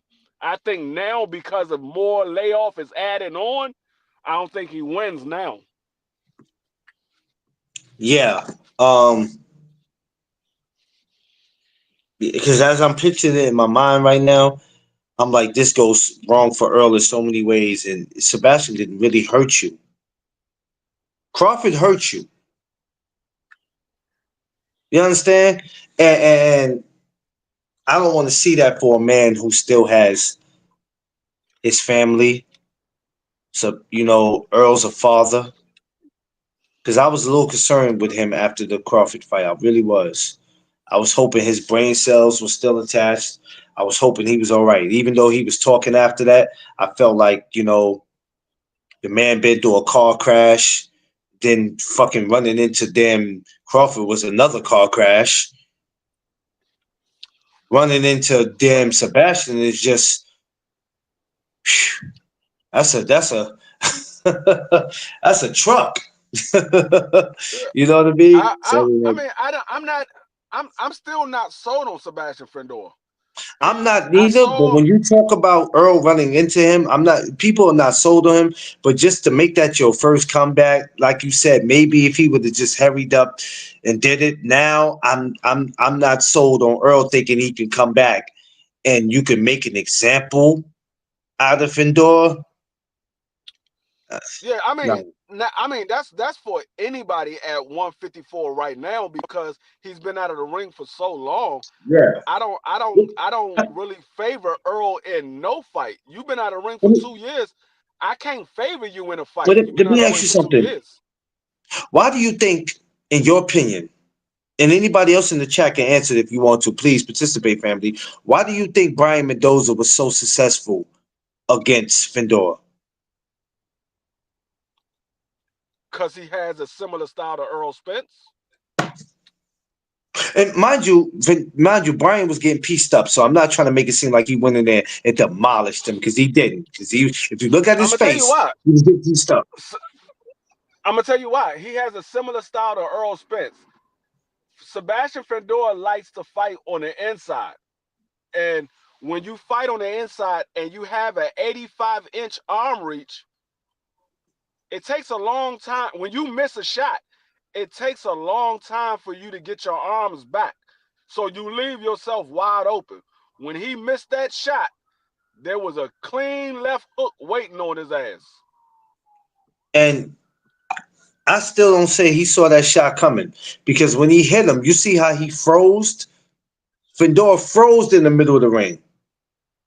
That was because, well, you said Mendoza froze? No. Fundora, he froze when Brian hit him with that shot. That was because that nigga 6'6". It took like 2 minutes for the shot to regulate from his brain down to his legs to say, okay, fall now. Because anybody else would have hit him with a couple of more shots. No, but you know what surprised me is known that he was out. But what surprised me is when he was sitting down, right? I was like, Fundora's gonna get up. So Fundora looked at the referee like, shit, I want to get up, but I can't. He looked at him and shrugged his shoulders like. He looked at the referee was like, you can go ahead and count. You can count to 50. I ain't getting up. I don't care how long you count. I'm not getting up. You think I'm gonna get up and say he can finish? He had that look on his face when the ref was counting. Like, man, I'm glad I sat down this joint. It's a nice mat. Y'all don't even know how this mat is. They got velvet over here. They got a little bit of suede on this side. I mean, this joint is all polished, nice and neat. It's a nice mat. I like how y'all did this.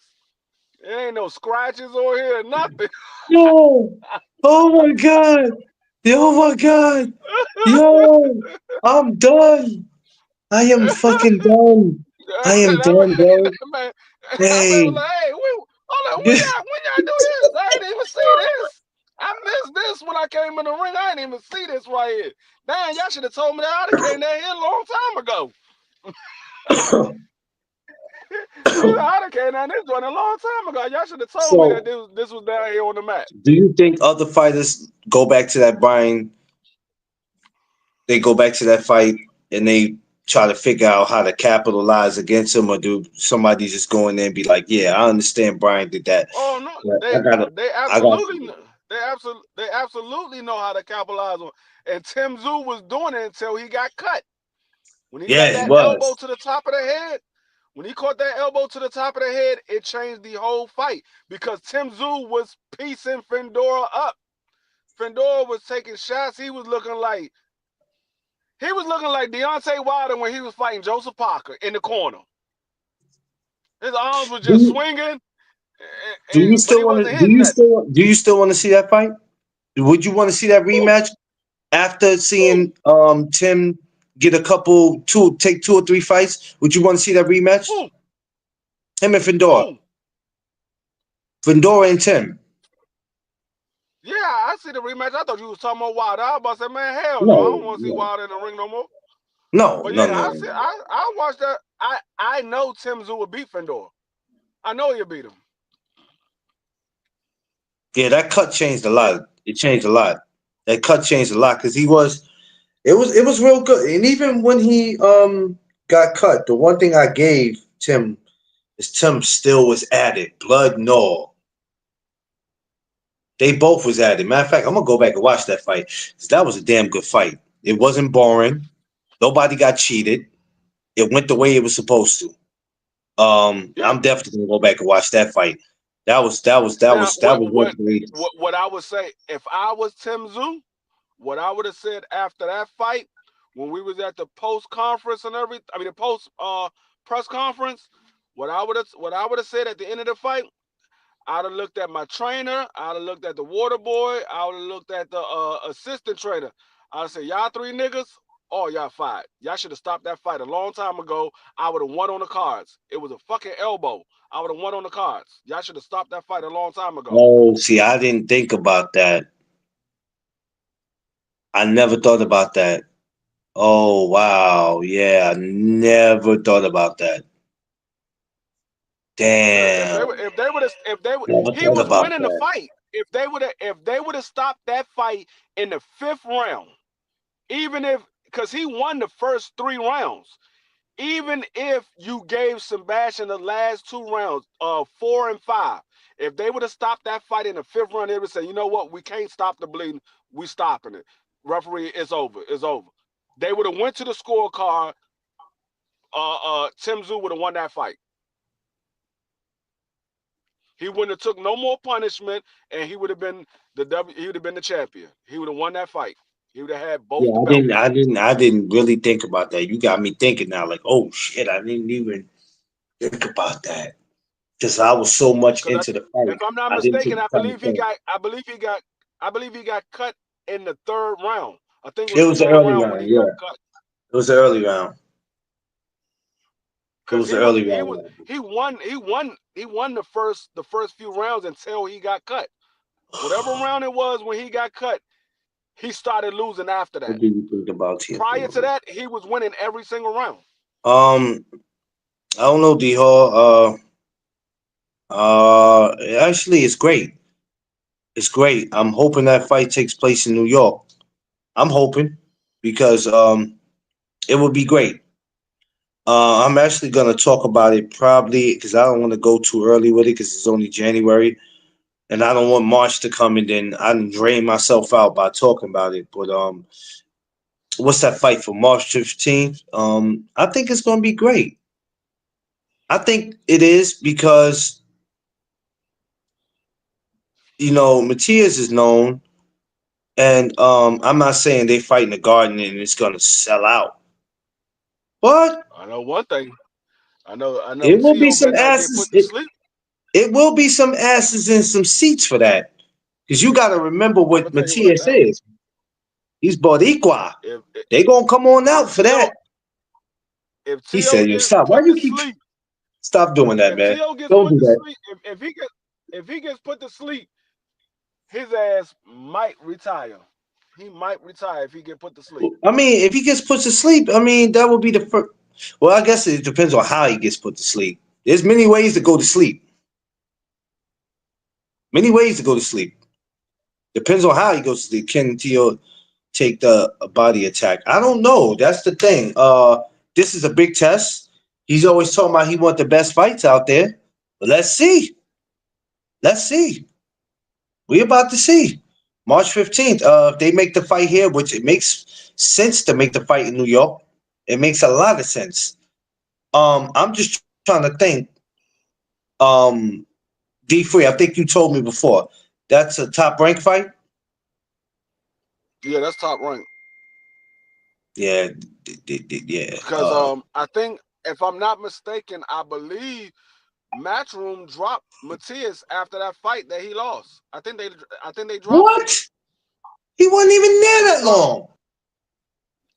He just freaking signed it. Dropped him. Yo, come on, Eddie. You gotta relax, Eddie. Eddie, you gotta relax, man. You gotta relax. Yeah, if I'm not mistaken, I believe they be dropped pick, him. You know what though? I'm gonna keep it 100 with you, yo. They be picking and choosing who they be want to keep. Come on, man. They be picking and choosing, man. They do that all the time. That man ain't the only one that got slumped and laid out. And come on, man, y'all. That shit crazy, man. Tank Davis breaks his silence. Yeah, that's gonna be good, D-Hawk. I'm gonna talk about all that. I ain't gonna get into all that now, but I'm gonna get into all that though. I'm gonna get into all that. It's gonna be great this year. It's gonna be great this year. Don't be surprised, D-Hall, if Virgil don't go to sleep in that one. But then, why don't you just get everybody? Well, if that's the case, then free. Why don't you just get everybody a blow up bed then? Like everybody going to sleep. Hey, I ain't giving nobody no goddamn blow up bed. I got a cock and a damn pilot. Stormy B, man, what's up? You know what though? Yeah, so we can't complain though. Virgil might go to sleep in that. I don't like Virgil chances in that fight. I really don't. I don't like his chances in that fight. Let me ask you something. Who has a better chance in they fight, Tszyu or Virgil? Tszyu. Damn. Tszyu has a better chance in his fight. Virgil is in there with a real fighter. He's in there with a real fight. Now, Matias is a real fighter too, but the thing is, Matias don't have defense like that. So Tszyu can possibly outbox him and win on the scorecards. So, but this fight is that Virgil's in there with. No, like I said, when I watched that fight between Bud and Magnavoff, I had that fight going into the 11th round 5-5. I had it 5-5 going into the 11th round. I thought Bud pulled it out the last 2 rounds. Wait a minute, you said you had it what? 5-5. I had it a draw going into the 11th round. I thought Bud pulled it out the last 2 rounds. I thought Bud dug down deep and pulled it out the last 2 rounds. But going into that, I had it 5-5. Yeah, Stormy, it's gonna be a great one. One-dimensional. Can't nobody complain about how the year started. Because if you actually look at what we got going on in the first 2 months, there's really nothing to complain about, ladies and gentlemen. It's so far it's pretty damn good. It's pretty damn good. But that February 22nd, oh, you better believe my ass is tuning in that. Oh, I'm tuning in. He said Magnavoff is a 3-dimensional fighter. Yeah. That's a real fight that Virgil's going. This is going to be Virgil's toughest fight. I ain't gonna lie. Sure. Magnavoff gonna tear that body. Sure. He gonna tear that body up though. I ain't gonna hold you though. He gonna tear that body up. I don't know if Virgil makes it out of that fight. To be honest, I'm telling you, I don't know if Virgil makes it out of that fight. Whole card for February 22nd. When you look at that whole card for February 22nd, it's a good one. No, I didn't like what I saw from Virgil in his last fight. The fight that last fight that I saw from Virgil, I didn't like what I saw. I don't know if he make it out this fight. My thing is this, right? Now both of them are in the same division as the Eternal, as Fundora. Boy, things are gonna get real interesting. Now, we might not know who's going to fight who, but in 54 and 2025, it's going to be real interesting. But I'm going to tell you Hey, this. You dudes that's getting up there in age, that's at that age already, that you haven't fought in a year or 2 or 3 years, man, y'all going to have to respectfully go ahead and move. hey, hey. I got Move. Magnabov beating Fundora. I got Magnabov beating Fundora as well. Sheesh. I I ain't got going to him argue beating with you, Fundora as Free. well. I ain't going to argue with you because I think with a guy like that, and correct me if I'm wrong, he might overwhelm Fundora. Might overwhelm him. You know, Fundora might sit on the canvas again and look at the referee or look at his corner like, well, shrug his shoulder. What you want me to do? Like, shit. I knew this guy was tough, but I didn't know Hey, he was going to do this. Like, the one person that they need to watch out for is that dude that whooped Tszyu ass. All of them need to watch out for him. well, what They about all him? need to watch out. What about him? What about him versus Virgil's opponent?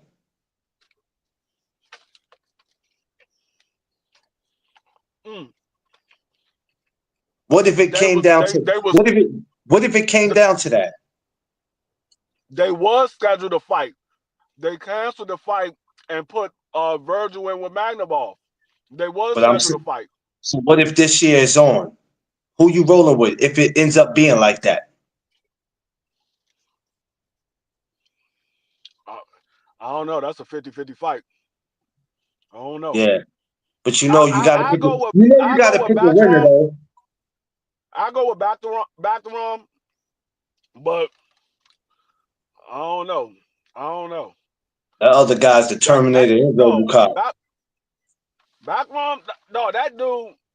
However you say his last name, I can't never get it I correct. can't either. Don't feel But bad. that dude looked like he was punching with cinder blocks. Every Out. time he hit Tszyu, I seen the effect on Tszyu's face, whether it was a body shot or a head shot. You seen the grimace on Tszyu's face. I was like, this dude is I won't gonna be live kill Sunday, 4 Tszyu. p.m. Eastern, Thursday, 8 p.m. Eastern. D Hall, because I'm upset. 2 years. 2 years. Last year you had me on 2 times. I'm gonna call you tonight when I end this live, and I gotta get you on my live 2 times. You had me on 2 times, so when I get off this live, I'm gonna call you. So don't go to bed, don't take a nap, don't fall out. We're gonna talk about it. Hey D Hall. Hey D Hall. Did Clarence leave any grease behind when he left from the daggone live? What kind of shit? You know your You hands said be it. greasy. You be leaving grease behind. You said it as if I was at his house eating chicken or something. Like, No, I be saying it because that's that's how much crazy. grease you be having. It be coming through That's the crazy. screen. My That's crazy, my whole yo. screen right now is greasy. My whole screen right now is greasy. That's crazy, yo. That's crazy, B. Y'all see what I did? Yo, D Hall, don't laugh at this fool, man. This fool's a pure idiot, man. You're a He gonna pure say idiot. yeah, D. He said yeah, D. This is crazy, B. This is crazy. Oh, the treatment I get. Yeah, he wild, man. Free wild. Y'all don't know, man. Y'all better get comfortable this year. If y'all don't know already, he wild. But when I look at 54, man, and it is very, very, very interesting. And we can't count out Xander Zayas. I don't give a damn how young he is. You know, God, to free be honest will. with you, to be honest with you, now that I'm digging a little deeper into 54 and I'm starting to go through all the fighters, I'm a little nervous for Xander Zayas. I'm a little nervous for Xander Zayas. It's a lot of dudes, dog. Yeah, I ain't gonna lie. It's a lot of dudes. It's a lot of monsters at 54. Like something the fact that he needed to box him and he fought a dumb fight. It happens. That's why we go on a lot of trainers today. IQ means much. in boxing, dude. It isn't on display. Yeah. I ain't gonna lie. I felt for him, Stormy. I didn't see that fight ending in no damn third round. I'm sitting here getting comfortable, like, yeah, it's about to be a fight. Right after this, respectfully, I want to see him and Fundora. Oh shit, I don't know what I was thinking. Tszyu ain't see it ending in the third round neither. He was woke up.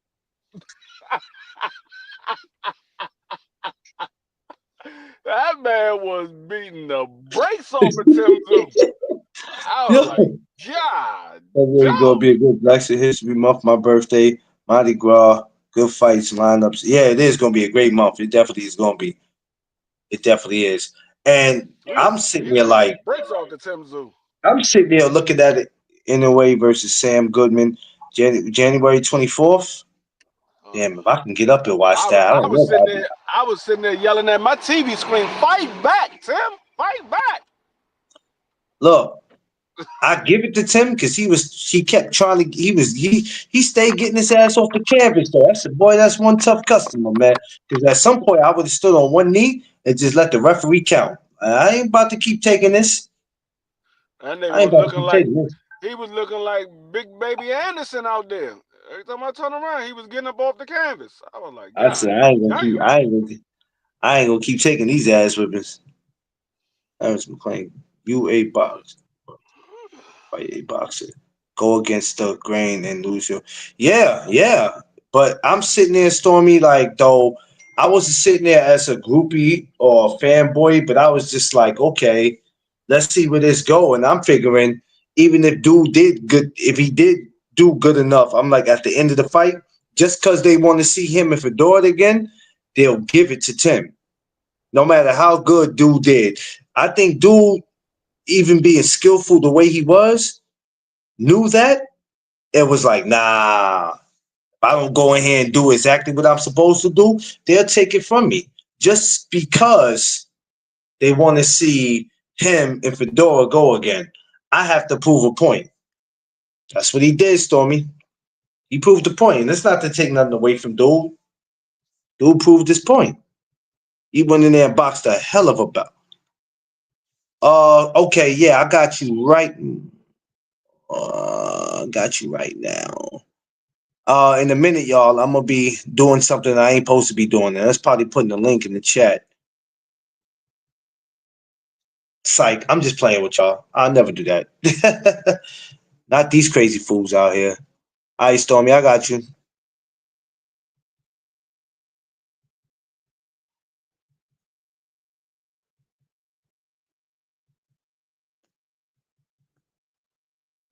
So D Free, if you there, hold on for a second.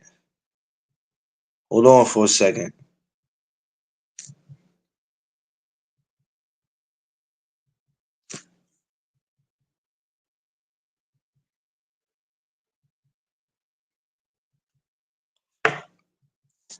All right.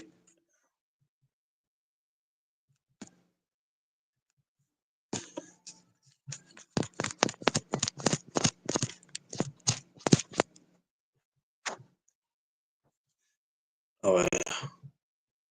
What fight do I want to see in 2025? I don't have a particular one I want to see. Whatever they bless us with, D Hall. I'm not really looking for no particular fight. Stormy B, the link is in the DM. I'm not really looking for no particular ones, man. You know what I mean? The ones that I used to look for, yeah, it's on IG. But I sent it to you before.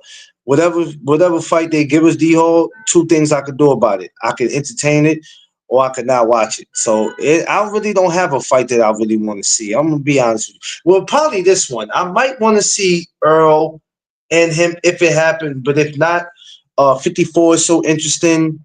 35 is interesting. 40 is definitely interested.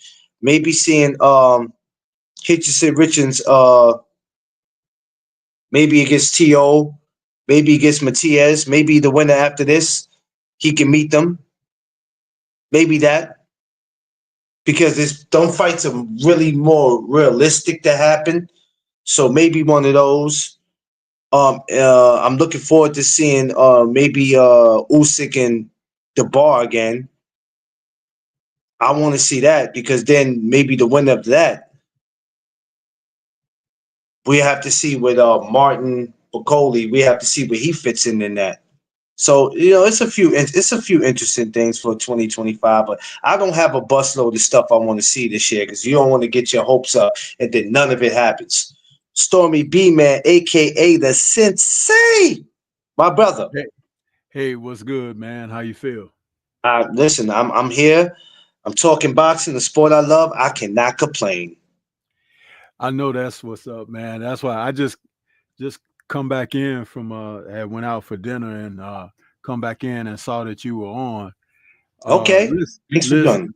Yeah, thank you for having me. But no, what I was trying to explain, which is it's kind of hard to put things in writing, which is why I want to is this is not an ego thing like, oh, let me on. No, it's not that. I want to explain myself because okay, Tszyu, he was the more experienced professional, but he didn't fight professionally against that guy. When you got a guy that's reared up and he's willing and ready to prove himself to the world, this is his chance.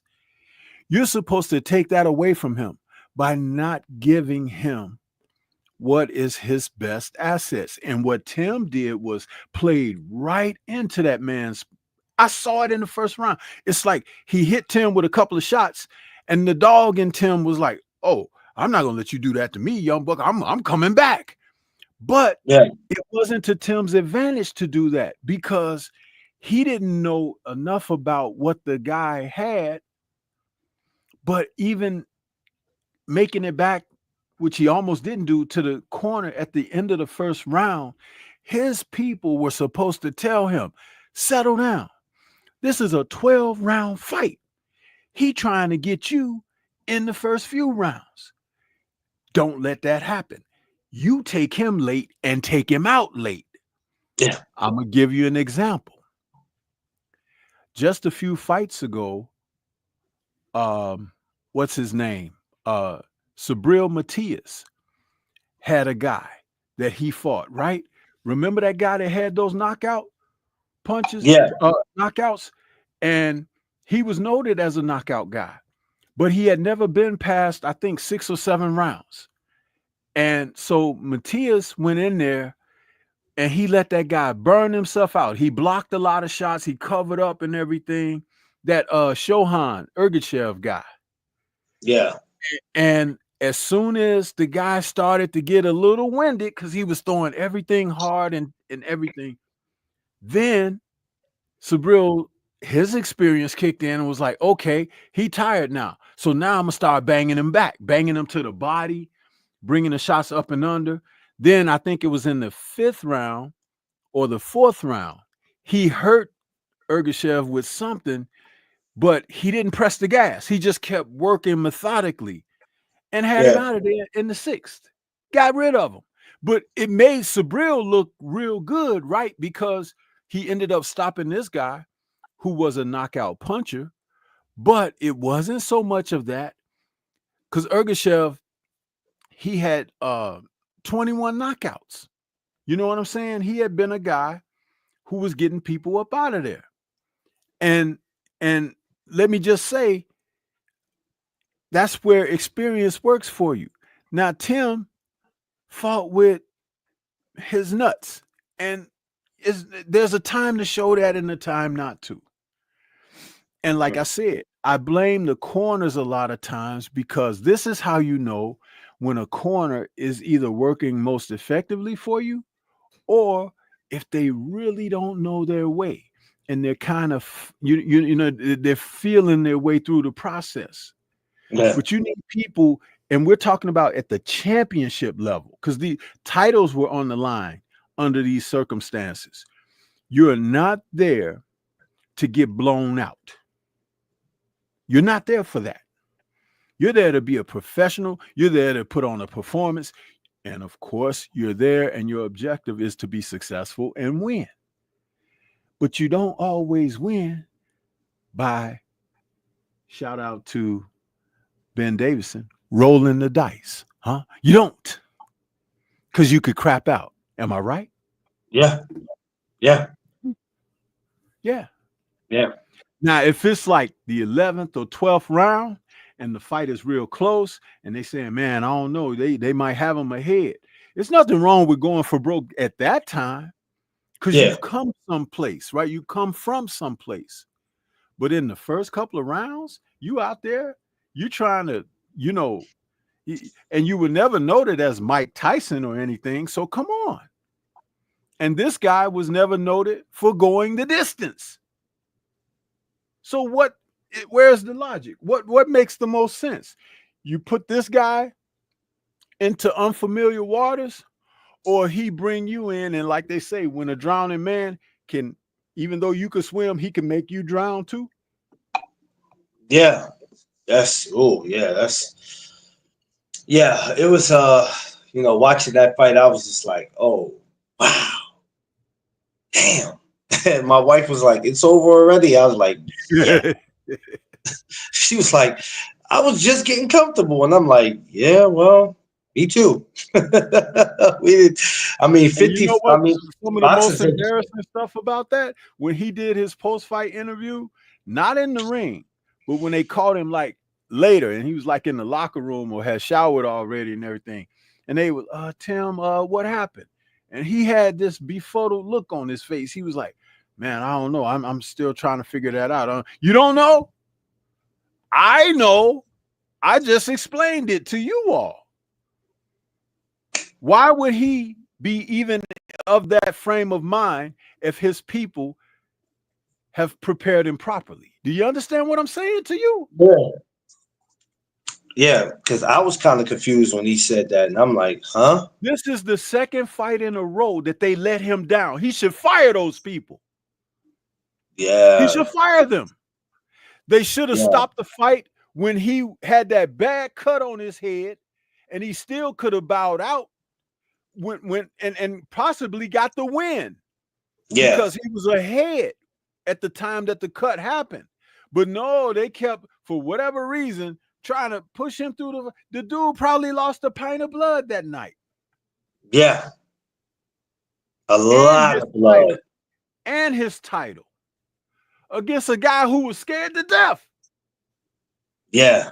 Now, you might wonder, well, Stormy, why would you say Fundora was scared to death? I'm going to tell you why he was scared to death. In all of Fundora's fights, his people have been trying, and that's basically his dad, because his dad is his head trainer, been trying to get him to box from distance and use his reach and everything. Though he's comfortable fighting on the inside at his size and length, he feels more comfortable fighting on the inside. But they have been trying to get him, even when he was fighting Mendoza. He languishing on the inside, and Mendoza got him on up out of there, like a lot of guys will do. However, against Tszyu, who was pasting his behind in those early rounds, the blood started flowing, and factor in that Fundora got a broken nose. He started to finally do what his people been trying to get him to do for fights. Fight from distance, fight from the outside. And then he realized, oh, this is working because the guy can't see. He got blood in his eye and everything, and they ain't stopping it. So I can find my little way through this fight, fighting him from range. It's as simple as that, brother. There was no secret sauce or anything. So imagine I'm sharing these logics with you all, right? But these cornermen are getting paid the freaking big bucks. Why? They don't know shit. Excuse my language.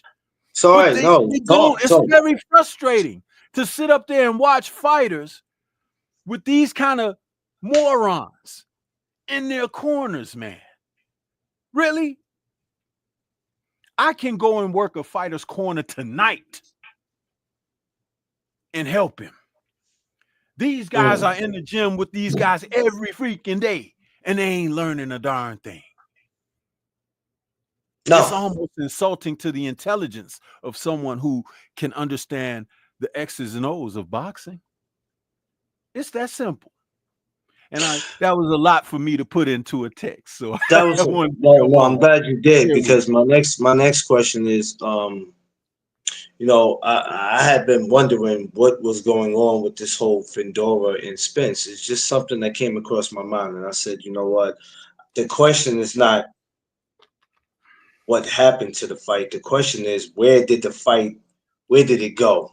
What is going on? Um, when you first saw him step in the ring, Spence, after the fight with Fedora and Tszyu, give me your thoughts. What do you? I mean, you knew where it was going when you seen Errol step in there. What did you think about that when you seen him do that? I've been known to say things that are not popular. So I'm It's going to okay. say it again. I'm going to say it again. I thought he was back on the sauce. Mm. Yeah, I said that. Now, one may say, well, damn, Stormy, what's up with you? Why? Because, you know, Spence is beloved. Yes. But I'm going to tell you something. Is it fake love? Because you should not want to see him in that ring until he get his life in order. He's been injured. He's had surgeries. He needs to be on a comeback trail to test the waters of where he is, not allowing these people to make him no more than a placeholder.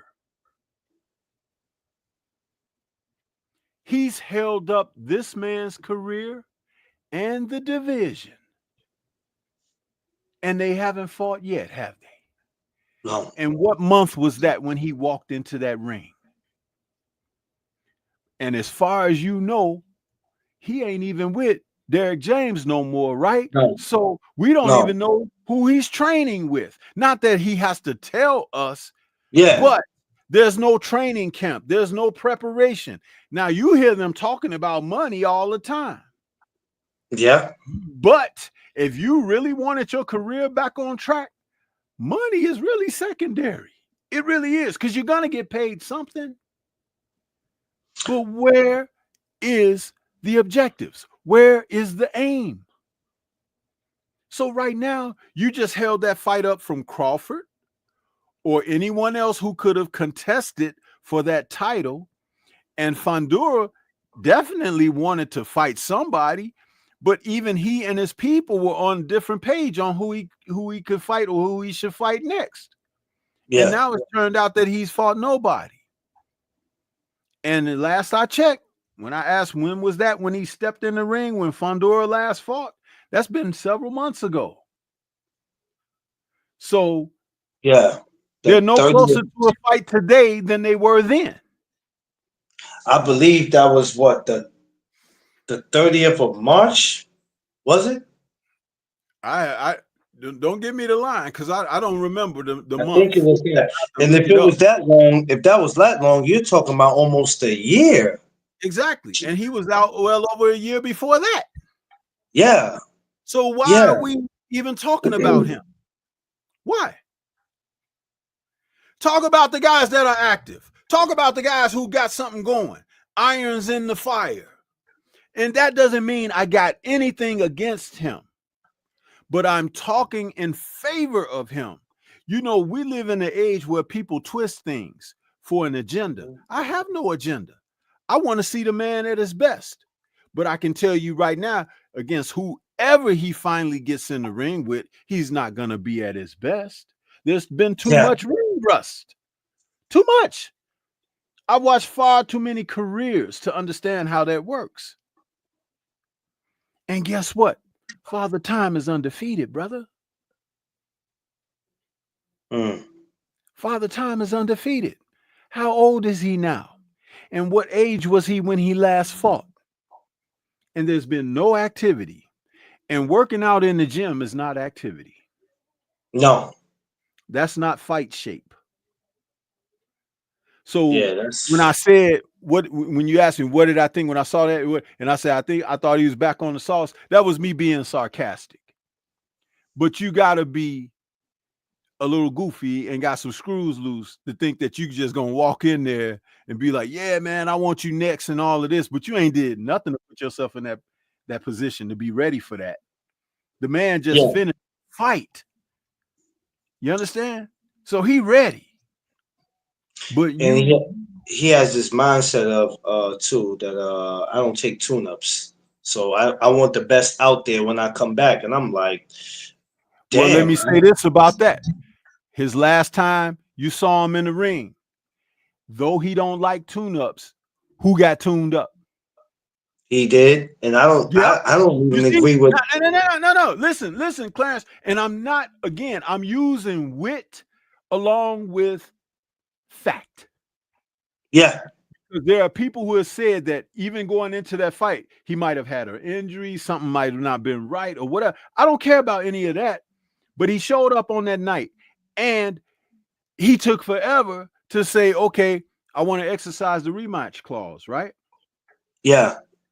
But even when he did that, then they let the rematch time period expire. What's really going on? Yeah. You see what I'm saying? I thought it was a bad idea because it already had been a year out the ring, even Yes. before that, before getting to Crawford, because the last one I remember was this guy, oh Jesus Uga. Christ. August. That Yeah. was in April of 2022.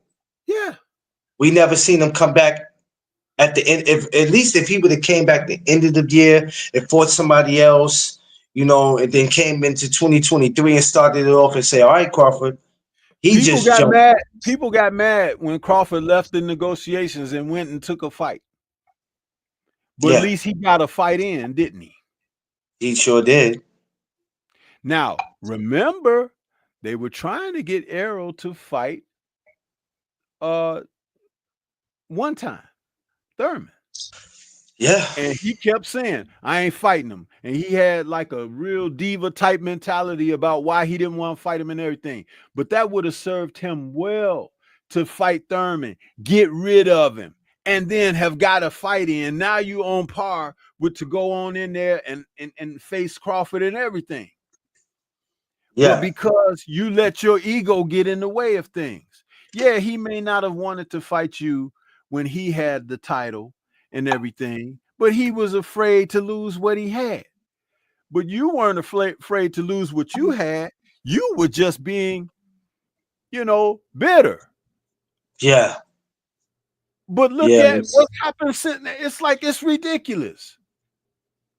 If he yeah. had gone in there and whooped up on Thurman, then went into the Bud fight, even if the result was the same of what it ended up being, he still would have a higher rock to sit upon because he took care of Thurman. He got him out of there. Right? Yeah. But not fighting Thurman, allowing so much time to pass, all of this stuff. You see what I'm talking about? All I'm stating, man, is real factual evidence. Is that it's like these are the kind of things that people they get emotional about this crap. I ain't got no reason to feel emotional about any of it. And I can think very clearly. Never should get emotional about it. But fortunately, these boxing talks can't be for everybody because these dudes come in with their feelings. We know that. We seen it. I've been doing this for going on 5 years, and I've seen dudes crash out over these fighters, and it's a shame because when you say let's have boxing talk, I'm not saying let's argue. We don't even have to debate. We could agree to disagree, but all I'm saying is, let's still be okay after the discussion. I want to still be okay with you. I don't talk to Stormy Bean no more because it's shit. It's not But that serious. I'll ask you this though. Yes, Since I sir. come on here just this evening, since I come on here and been talking, have I told any lies? No, absolutely not. You That's have it. not told any lies because when the thing is, what I like about you is it's not so much of what you say, it's how you say it and you take the time to explain it. A lot of guys don't take the time to explain it because they want to be right. I don't care what I'm saying, as long as it sounds right. I want to be right. You don't Right. you don't push that. You take the time No, to because I for used people to to train understand. guys in the gym, brother. I used to train people in the gym. And understand this. If I'm given a man game on how to take care of himself in the ring, I got to be on point.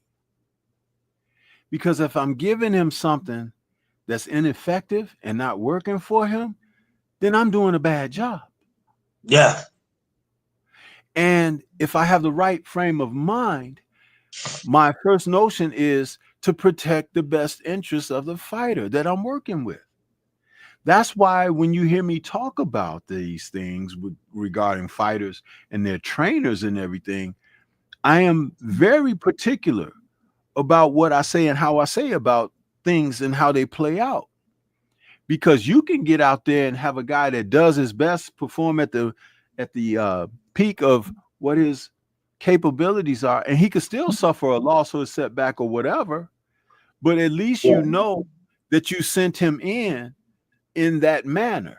But there are so many who go in ill-equipped, brother.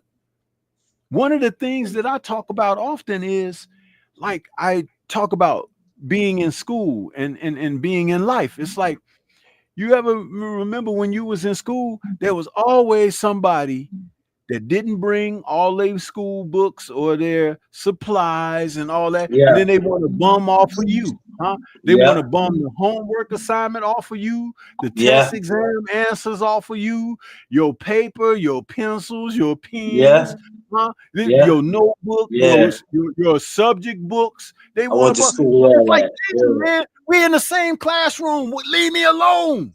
I'm trying to learn here. Yeah, I dealt with all that.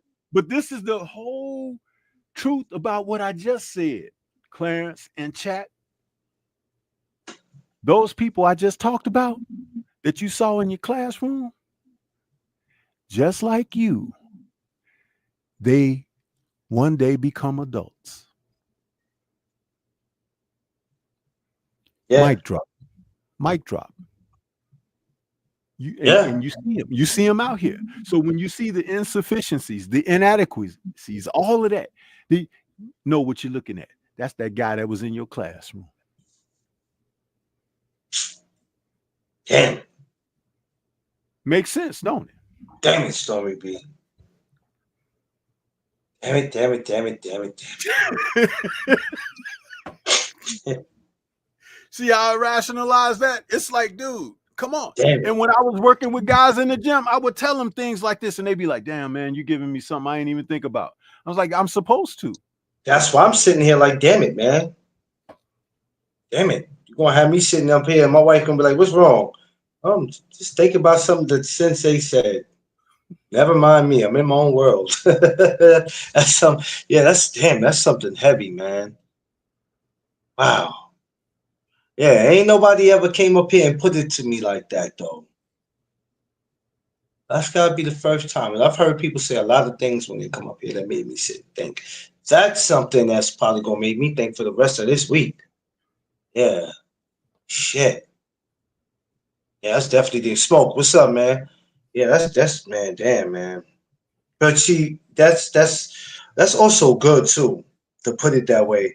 And you've been in, and I don't think a lot of people know, Stormy, because I've seen you show a video of a gym I believe you used to be a part of in Chicago. Right. Which I thought that was dope because I never knew that up until you showed that when that video was showed.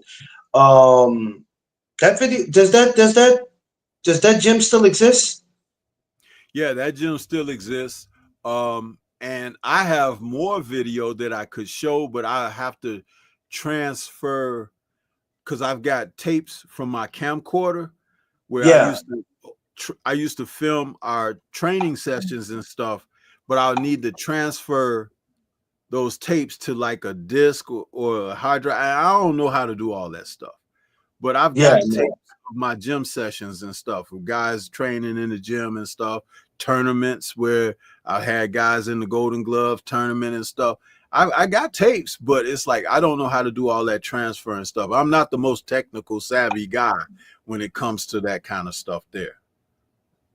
You ever thought about going back to doing it, or you're cool with just sitting and talking about boxing? You ever got the itch or the urge to want to go back?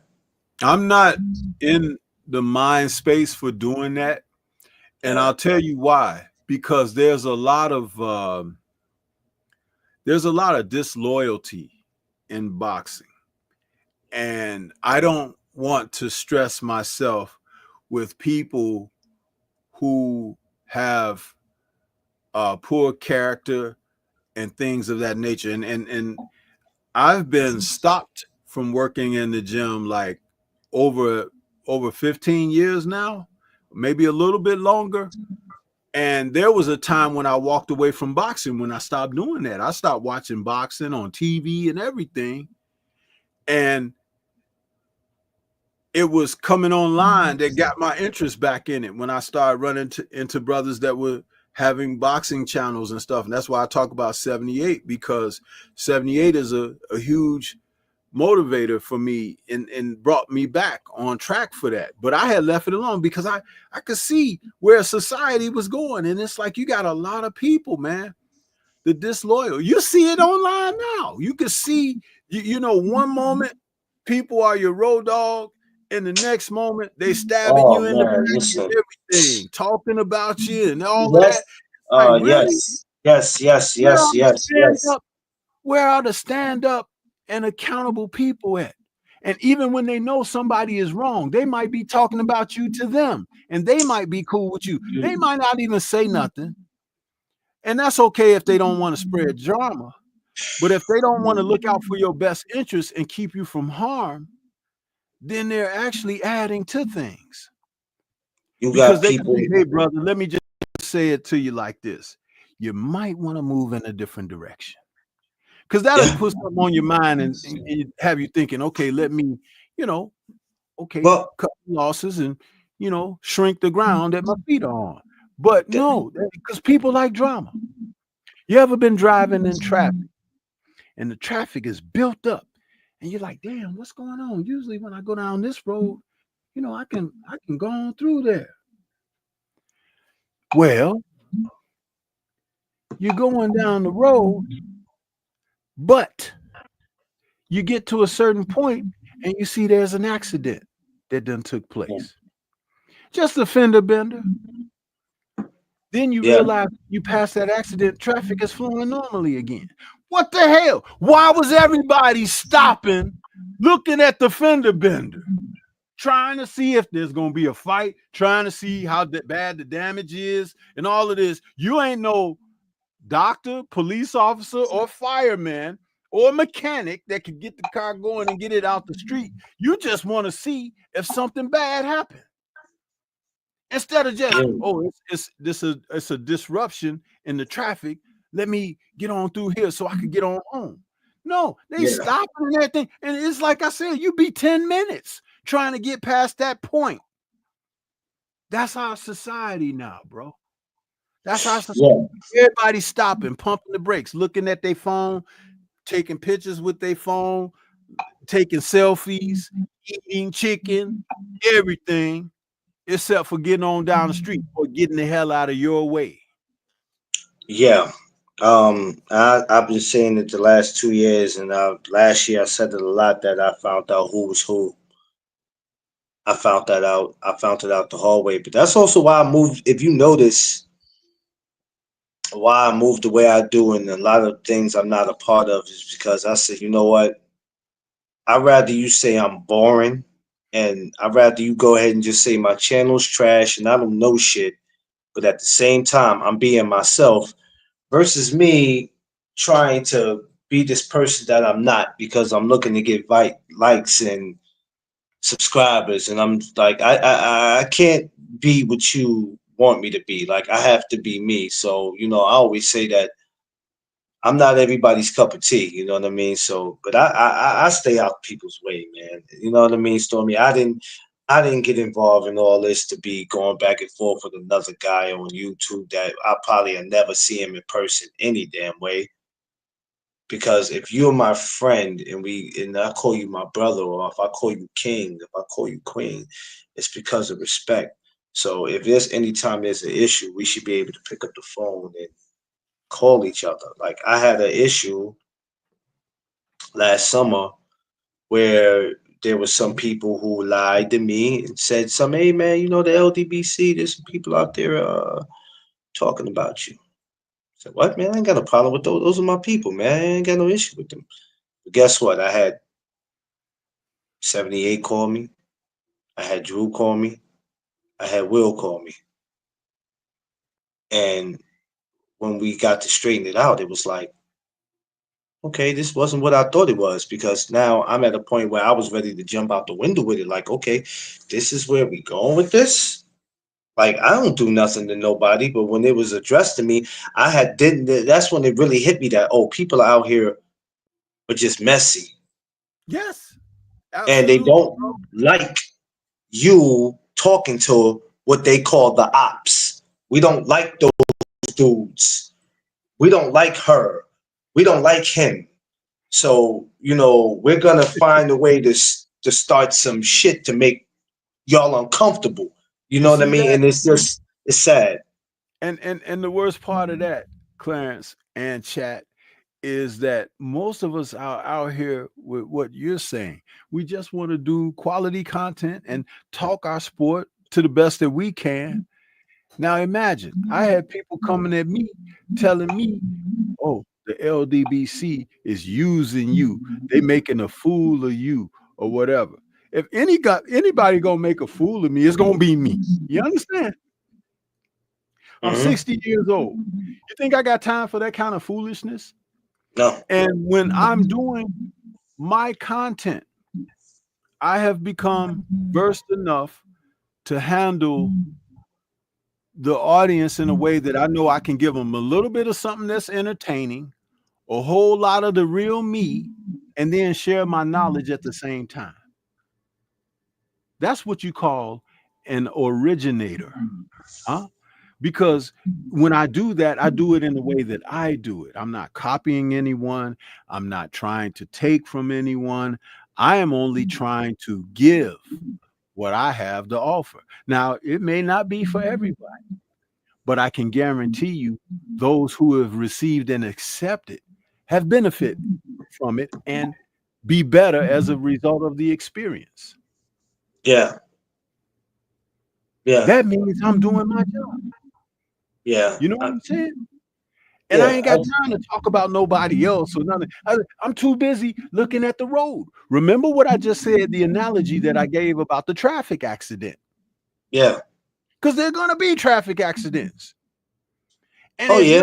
if you're not focused on the road, you can easily be involved in one of them. Yeah. Yeah. Because there's definitely going to be some, especially for this year. After witnessing what I witnessed last year, I said to myself, in 2025, there's going to be a lot of crash dummies. There you go. I'm seeing it already. We're only in the fourth day. I see it already. That I'm like, oh man, there's going to be a lot of people who's going to be looking on purpose to crash out, and it's just something. That's why I stay away from those people. A lot Did of you people know go, that did you know that there's a feature on YouTube, like when you go to your news feed and stuff, when stuff yeah, comes up, right? There's a feature when you click those dots. Sometimes it'll give you the choice to say, don't recommend this channel or whatever. yes, Use it because that cuts the trash, bro. It cuts I it. do it 'Cause all the it'll time, come up in Stormy. there under the guise of being so-called boxing content or even content that may be associated with something else that you may have been No, interested in. they are what I call constant creators. A constant creator is somebody who's constantly just out here being messy, starting some shit. You constantly starting something. So don't call yourself a content creator if you're carrying that kind of behavior. You are not. You are a constant creator. And that's cool if that's what you want to be. But keep that over there. Or a conflict creator. You could be that There too. you go. That too. Nah, see, I didn't think about that one. I didn't think about that one. Damn, Stormy. I don't like that. I don't like when people get me scratching my head because now I'll be like, yeah, I didn't think of that one. But this is what Listen, they're bro. doing. No. You know what that is, Clarence, and this is in all sincerity. I'm just being honest with you. Dude, when you hear me say I'm 60 years old, I've seen some shit, bro. I've seen shit. I got life experience under my feet. That doesn't mean I'm perfect. I've gone through my ups and downs and everything. However, why not share? Remember, the elderly used to be at one time the root of the strength of the community, because they could share stories with you. They could elevate your consciousness so you don't necessarily have to bump your head en route. Yeah. You might learn where the bumps come from and avoid a few of them. You understand? But this Yes. society that we have today, they're very dismissive of us experienced people. They think we don't have value and everything. But guess what?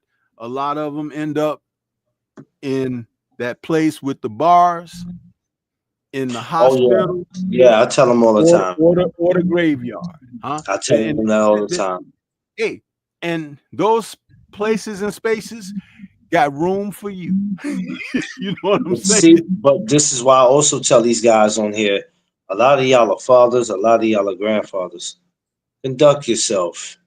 Because when your kids are going out there doing something, your grandbabies going out there, how dare you go out there and chastise them and yell at them and tell them, hey, you gotta be this way, you gotta act this way, but here it is, you on YouTube, you on social media, crashing out, incriminating yourself, telling another man, I'll come to where you live and blow your head off.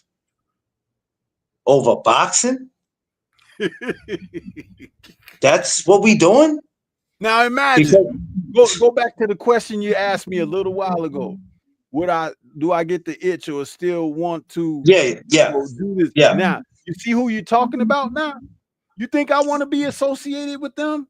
You think I want to have them in my gym or be in the gym around them and everything? Oh, yeah. They're when really I could be bothering somewhere on cruise control, because these are my twilight years approaching. You understand? Not the age of darkness.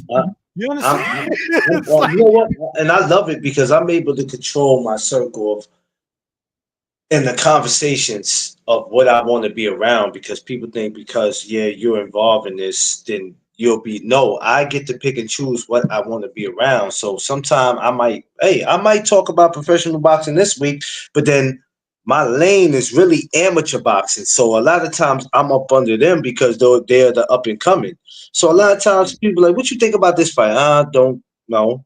I'm not talking about that this week. I'm honoring my amateurs, because this is what you guys need to be paying attention to. Don't wait till 5 years from now when these guys become something and then now you want to act like you know who they are.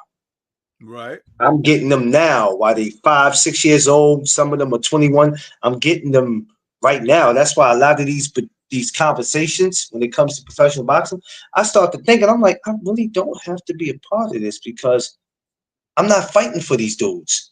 I'm fighting for these amateurs and for people to recognize who they are and give them that much respect, because they are the next up and coming, not just the fellas, but also the ladies, because we have some talented ladies. We have some Carissa Shields and some Layla Ali's right now that's female boxers that's coming up in the world that the world needs to pay attention to. But I can't even get them to do that, Stormy, because I don't watch female boxing. See, and that's what I'm glad you said that. Just last night, my Friday night chop session, I'm talking about fights that are on the horizon, what's coming up, what we're looking forward to in early 2025. Mm-hmm. And then I break out, I have a list of 10 for both women and men's division of boxing. I call it my Thunderous Top 10. Now, you can consider it a pound for pound list, but it's more than that, because this list that I created has to do with the fighters who are performing at their best. They have the support of the audience. They have an impact on the sport, meaning they're either challenging for or defending titles. Then they also have enough charisma to understand what they do to represent in the sport. And it's a culmination of all of this mixed in that they make my Thunderous Top 10 list. And last night, because we're now in the new year, I introduced my Thunderous top 10 of women. I went over them from number 10 to number 1, and I gave a little bit of background as to why they were selected, what to look for in them, and how productive they are, so forth and so on. Next Friday, I'll do the men Thunderous top 10 list. But you see, again, to be able to pick a list and have it and actually explain with your criteria and within your criteria what it means that you selected this particular party and why and so forth. Now, a person can take that information, and you know what a lot of people do. Well, that's a good list, but I would have so and so and this and that. But do you think they would break down the reasons and everything that you put them there or whatever? See, that's the thing. And other would be, do they really know me? You see, because I'm following, I'm watching it. I'm watching the sport. I watch the undercards. You understand? I watch when they make the transitions going from someone who started out prospect to become contender, and some become world champion. There's a progression that's placed there. So I'm very consistent with that.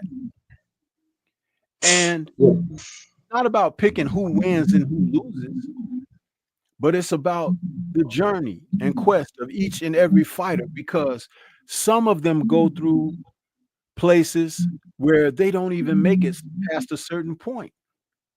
And you might say, wow, I thought so-and-so would get a little further than that, because, I thought I saw this or that. Well, you thought wrong, but why did you think wrong? I'm going to tell you why you thought wrong. You're looking at the wrong things. Because it's easy to look at that person that got physical athletic talent. They might have fast hands, fast feet. They may punch hard, huh? But you know what I always look at? First and foremost, the foundation of character. Because if you don't have a solid foundation, anything you try to build upon it will still collapse. Wow. Try to build a house on a beach of sand and see what happens. Nah, ain't gonna work. Ain't gonna work. Yeah. That's, when I sit back and I look at it, this is why I say, man, I just I observe stuff, and I look at stuff, and I go sometimes, even when I'm offline and I'm sitting in the house, and I talk to my wife about it, and I go, babe, some of these people are fucking disturbed. I said the community is disturbed. I said this whole YouTube, when I just look at everything, I go, people are disturbed. And she goes, well, you got to deal with the good and the bad and the ugly. You deal with what comes with it. But, at the end of the day, just stay in your lane. Don't get caught up in no YouTube beefs. Which that don't even sound right, YouTube beefs. Where you just got guys who just crashing out because we can't agree. Whatever happened to agreeing and disagreeing and debating? So, that's why I'm not one of them dudes you could bait me into something, because I already know, depends on who we talking about, I don't want to talk to you. Probably because of who you are, and I know how you get down. And two, I'm not that knowledgeable where I can really have a conversation with you. Depends on what you're talking about in boxing, because I'm still learning. So I'm not gonna put myself in a situation where it's like, okay, I shouldn't have been in this conversation because I don't know this. So because I'm losing this debate that I shouldn't have been in, or I shouldn't have been in this conversation, now here it is, I crash out. Now you say to me, he's only getting like that because he didn't know the answers to anything, so he shouldn't have even been up here conversating. And I see a lot of these dudes do it just to sit there to say they was on the show. Now I see them do it with BF. I see them do it with Blue Blood. I see them do it with D3. And a lot of people, I'm like, yo, why you dudes keep putting yourselves in these situations, man? Like, everything is not for you just because boxing is tatted to it. Stay in your lane. Check this out. That's why when, first of all, when I wrote in your chat, is to let you know I'm there listening to your show. And when I you see appreciate me, it. and when you see me, that means that I'm supporting. That's what it Thank is. you. I've And already thank you so much. I've already hit the like button and everything when you see me Thank you. start writing. But when I started speaking specifically on Tszyu and everything, and I asked you, I said, can I join so I can, explain myself? Because again, what did I say once you invited me on? And I said, I just wanted to explain and make it be known of my position of what I was saying, because even when you text a message or type a message in there, you can read it a certain kind of way, but is there a tone behind it? Is there a feeling behind it? And some people take it wrong too. Like, man, Stormy, what the hell are you talking about, man? Right. And now you're like, all right, give me the link. Let me explain it, because typing it is not going to come out the way that let me come up and explain it. Exactly. So once I did that, look at how our conversation has flowed since I joined. You know what I mean? Because again, that's a man being able to not only articulate his thoughts, but express himself with the foundation of what's evident and what's factual. I never spoke from a point of emotion, No. And if I do have emotion, my passion is for the greater good of the sport. It's never aligned with individual. It's aligned with the representation of the sport. That's who I am, and that's how I represent. So once we start to have that conversation, things just flow like a running stream, because that's what it's supposed to be. But those seeking that conflict, like what we mentioned a short while ago, you don't get to that happy medium like that. No, absolutely not. And if everybody can learn that, not trying to tell everybody how, like I said, how to run their show, but if everybody can learn that, I swear it'll be much safer out here in these YouTube streets, if we can just make that clear to each other. But it seemed like crashing out seems to be the thing. Hey, you don't agree with me, then you know what? Then you don't know shit about boxing. Men who become lovers of self don't have time or space for humility. They are never wrong. They can't accept constructive criticism, nor do they accept when someone has a differing of opinion. They want to make and shape things according to their sight. But if we all shared the same brain, would you rather have a brain that reflects intellect or ignorance? I want no intellect. I mean, I don't want no ignorance, because people already look at us. They already look at us. There's a fine line there, though. There's a fine line. You know why? Because ignorance can be more daring, sometimes exciting and alluring, even temptuous. However, intellect means discipline, the ability to say no, to walk away, to remain reserved. You see what I mean? Ethical things. But if you're gonna put it like that, Stormy, I think I have the best of both worlds. Because when it comes to, I could be ignorant, but not like ghetto or wild, and you can't talk to me. It's just, I'm gonna stand up for what I believe in. A lot of people are not gonna agree with it. Some people will be like, man, that's ignorant. And I'm like, well, I mean, you could think what you want to think, but that's me. I stand on what I believe in, if it makes sense. So I think I have the best of both worlds. And I know when to say no. And I know my position. I know my place. I know my role, and I like to stay in my lane. So yeah. But check this out, brother. Ignorance and intelligence is what we were just speaking of. Yeah. But also having and understanding and a grip on word association and knowledge. You see, because we live in a time and space now where people do not exercise very much intelligence because they go off of feeling and emotion quite a much now. You know, that happens. But check this out.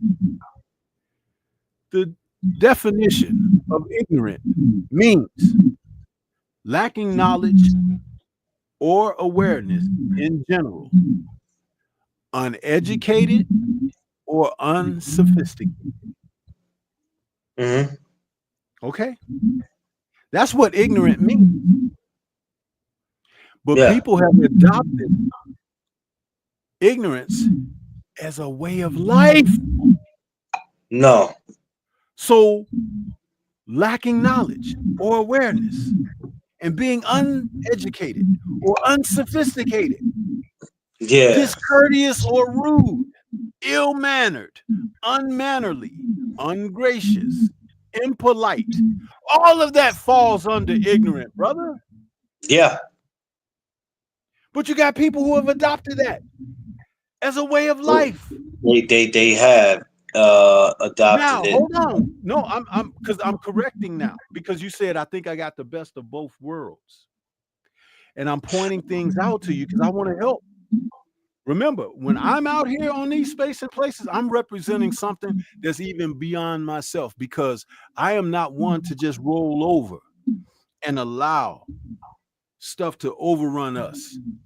And I say us, I'm talking about we as people. Intelligence, the ability to acquire and apply knowledge and skills. Information gathering, surveillance, observation, reconnaissance, spying, brains, mind. See, there's a little bit of difference there. But it's promoting development. The other is promoting destruction. Yeah. And I said it was a fine line, didn't I? Yeah. Because what happens is when you adopt the principles of something, your actions, your mindset, your mental approach to something, it's going to dictate primarily and forbear what is to come. So would you rather be on that side reflecting and emoting intelligence or ignorance?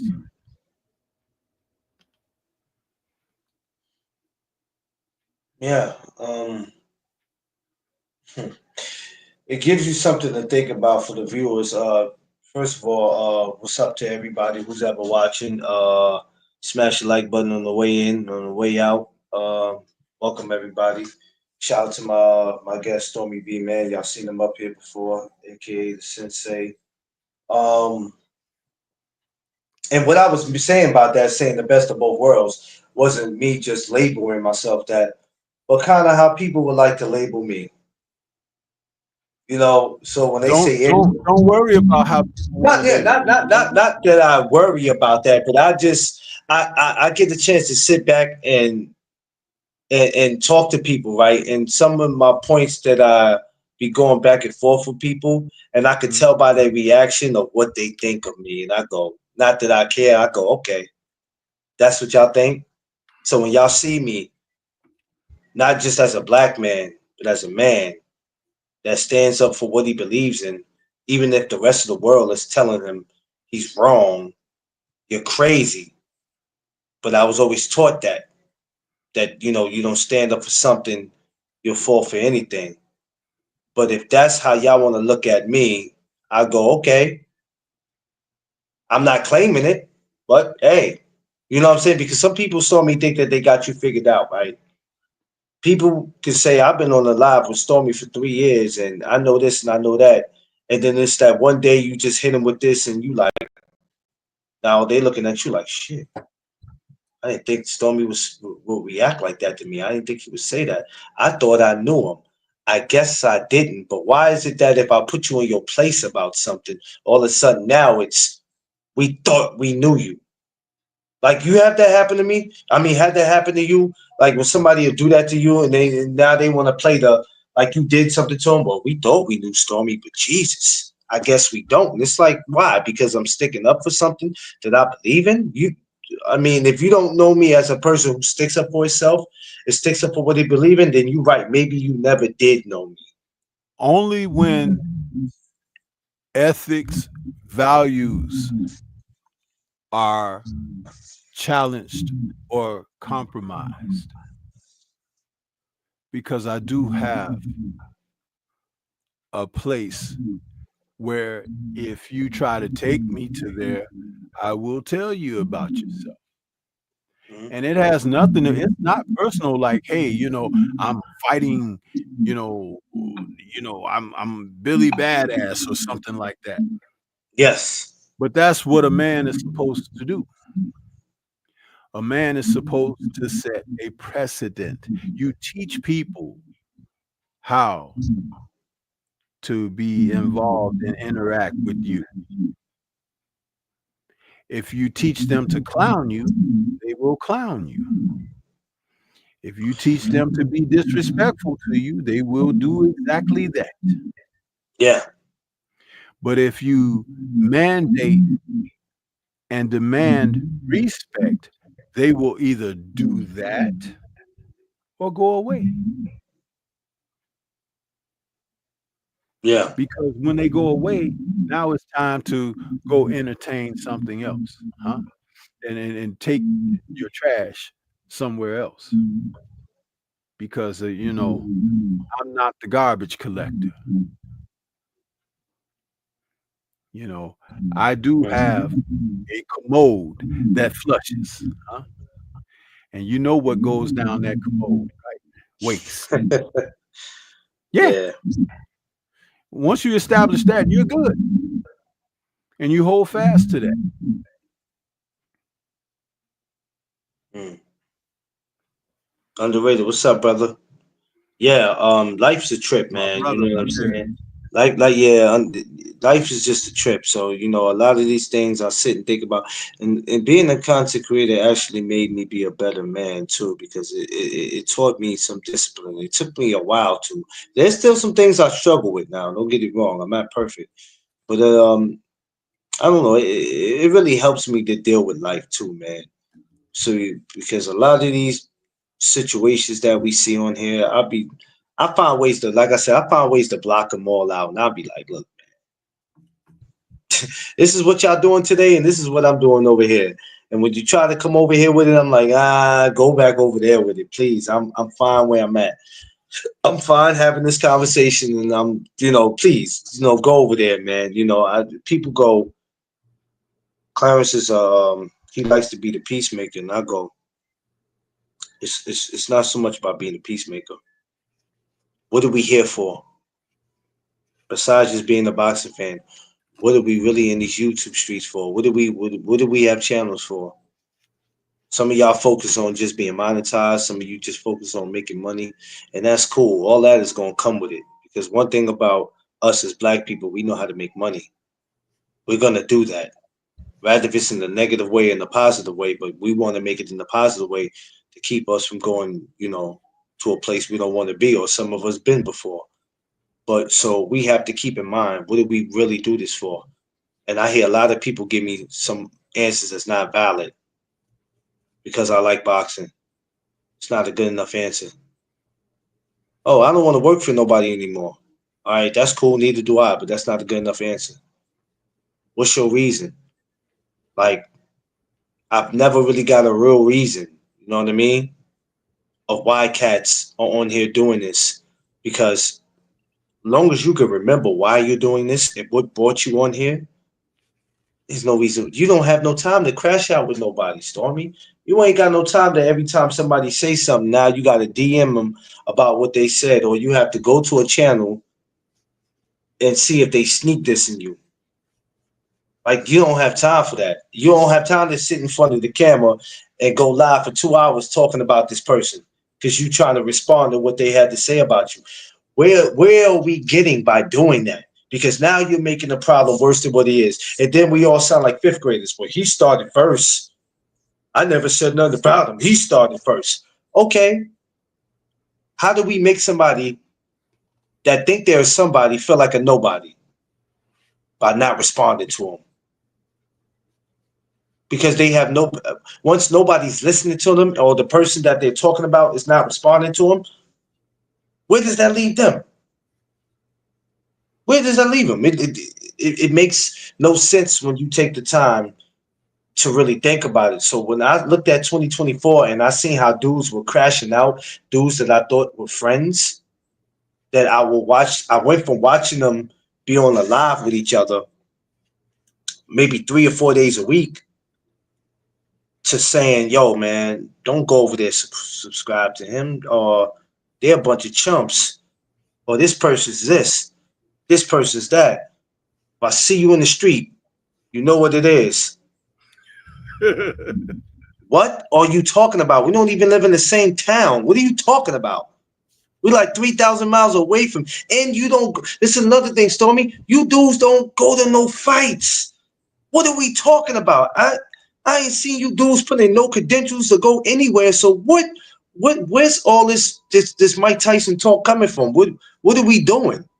Y'all don't really y'all really can't sit here and tell me what brought y'all on here for y'all to do this.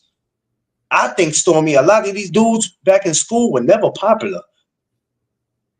Never popular. That's some of it, you know, because it's now like, look at me, notice me, huh? Shock value. Let me say something that can get me some views. Like, and let me go talk about somebody who's popular to help boost me or whatever. You know, it's like foolishness, because, man. When I see that we go out our way to do that, I can figure out a man or a person without them even telling me about themselves. A lot of people in these YouTube streets, I done figured them out without them even telling their story. And I go, yeah, I can see what type of dude he was. He never had no sex like that. Never had that. He always wanted that one girl in school to kiss him, if she wouldn't. He always found ways to try to blend in with other kids that was more popular than him. And he just grew up in a household where he didn't get no attention like that. And I understand that. But, you know, once you get to a certain age, all that goes out the window. And then when you get on social media, whether it's Facebook, Instagram, or YouTube, or Twitter, whatever, you are in front of the world. And I know guys have did this before. They have made videos, and then I guess they realized what they did, and oh shit, let me go take that video down. But not realizing once it's out to the public, it's over. It's too late. It's just some things you can't take back. But for the last 3-4 years, I've looked at the behavior of these dudes, and I go, man, y'all can't tell me this is how y'all are in real life. So if you're Tony Montana when you're sitting at the dinner table with your wife? The hell you talking about? I ain't asked for no pizza. I said steak and potato, motherfucker. Can't be. Can't be. You're not going to convince me that you're just this tough guy all damn day in front of your wife and kids. So who are you trying to fool? Because a lot of us, like you, me, a lot of other people, we're not impressed. We're not impressed. So who are you doing it for? And then you got your grandbabies or your kids who have to go back and look at these videos. They got to see this. When you're interrogating yourself, telling another man what you'll do to him, don't you understand? And I said this a couple of times in my videos. The police, the feds, everybody is looking at this. Everybody. If y'all ever, well, why would they be watching me? They watch everybody. Why you think a lot of these rappers are in the situations they're in? They watching everybody. So the thing becomes is, when do we sit down and take the time to say, you know what? I understand I want to get my views up and my subscribers, but I can't crash out on here thinking that's going to bring me the people. Because it might work. Yo, I like that dude. He crazy, man. I'm going to go, yeah. Being crazy is getting me viewers and subscribers. But then you overdo it. Because you're thinking, I'm going to keep giving the people what they want. But don't realize when your dumb ass get locked up or get taken off of YouTube, the people are moving on to the next big channel. So, is it worth you doing that? This is why I always say, if somebody told me I was wrong for saying this, because I said, I'm not here to please the people. I'm not, because if I pleased y'all, I'll be doing everything for y'all that doesn't fit me, but because it gives me 3,000 views, I'm just going to keep doing it. Well, I'll just keep coming on here and talking about Puff Daddy and what type of person he is. It just keep violating, not knowing if I'm ever out there in the streets, somebody in his entourage or somebody who affiliated with him see me and knock me out my shoes. See, we not thinking about that. So a lot of these dudes that do that, they do it because they know they ain't got to go nowhere. But I'm in New York City where, shit, I got to work. I got to walk certain places. I got to walk in certain buildings. I got to sit up under certain people that I might not know that might be affiliated with that man. And it's the same thing with boxing. So it's not that we can't say what we need to say, but there's certain things that we got to fall back on and go, you know what? I'm not touching that. I'm not touching it because it's too touchy. And I'm not trying to get pieced up because I let you sucking me into a conversation that I should have never even been having. So a lot of these dudes that you see do that, it's comfortable for them to do it because they don't go nowhere. I guarantee you, Stormy, if they moved around, they'll be real careful. They'll be real careful about what they say. But hey, stupidity is the new norm. And we live in a world where it's popularity versus the truth. Nobody cares about the truth. They just care about what's popular. So if crashing out and talking about another black man, if that's going to get me views, then I'm going to do it. I'm going to keep doing it. Long as YouTube send me them checks, I will continue to do that. And this, to me, is just sad. There's no need for it. Go down that line of clown shit. You can get views and subs. You have to stay that way to keep up the. Yeah, you do. You do. It's sad, Jason Allen, but you do. Not me. I'm just not doing it. I'd rather look at my views and go, hey, I only got 12 views for this video. Fine. I was taught that even if you get 5 views, at least somebody's paying attention. Somebody's watching you. You can't crash out because, oh God, I only got 12 views for this. I should have had 100 views. If you got 5 views, you should just be glad that you're getting some type of attention. But you dudes, man, it's crazy. Stormy still there? Stormy, you still there? I'm still here, brother. Okay, I'm sorry. Yeah, but so I mean, I didn't mean to be long-winded, but no, it's okay. It just upsets me. And I know for a fact in 2025 it's going to get worse because a lot of people that think they're friends with somebody on here, their relationship is going to come to an end this year. And that's not thinking bad. That's just what we've been seeing for the last 3-4 years in these YouTube streets. So that one person that you think that, hey, man, I ain't got to worry about him. Man, Stormy, I ain't going to lie. I keep my eye on everybody. I'm going to be real with you, man. I don't give a shit if I talk to you every day. Everybody's suspect in my eyes. I got to watch you because I'm telling you. Everybody, in these times especially, man, you got to watch everybody. I watch everybody, man. And I don't take offense to that. You know what I mean? Because I know how I represent, and that precedes me. You know, what someone's word of mouth, hey, that's behind me, you know? So again, it's the way a person focuses in on their life. When I had a guy go out of his way to spread a nasty rumor about me back in 2023, Stormy, that could have got me killed, not hurt, because there's a difference between getting hurt and killed. I could have got killed behind it. Yeah. Until I have receipts to go, hey man, I don't know what he's talking about. But they could have got me killed. But I called this person my brother, called him a friend. I had conversations off social media with them. But for whatever reason, and I never had a problem with them, so for whatever reason, they decided to crash out and do that to me. That almost ended everything that I worked hard for on here. My YouTube almost came to an end because I was feeling like, so if this is what's going to come with it, I don't want to do it no more. I'm done. I was getting ready to put No Duck Zone, McLean's promotion, everything that I worked for to bed. But what made me stop was if you did that, you're making it sound like it's the truth, that you're just gonna go away. You're not gonna fight for your name. You're not gonna fight for your brand.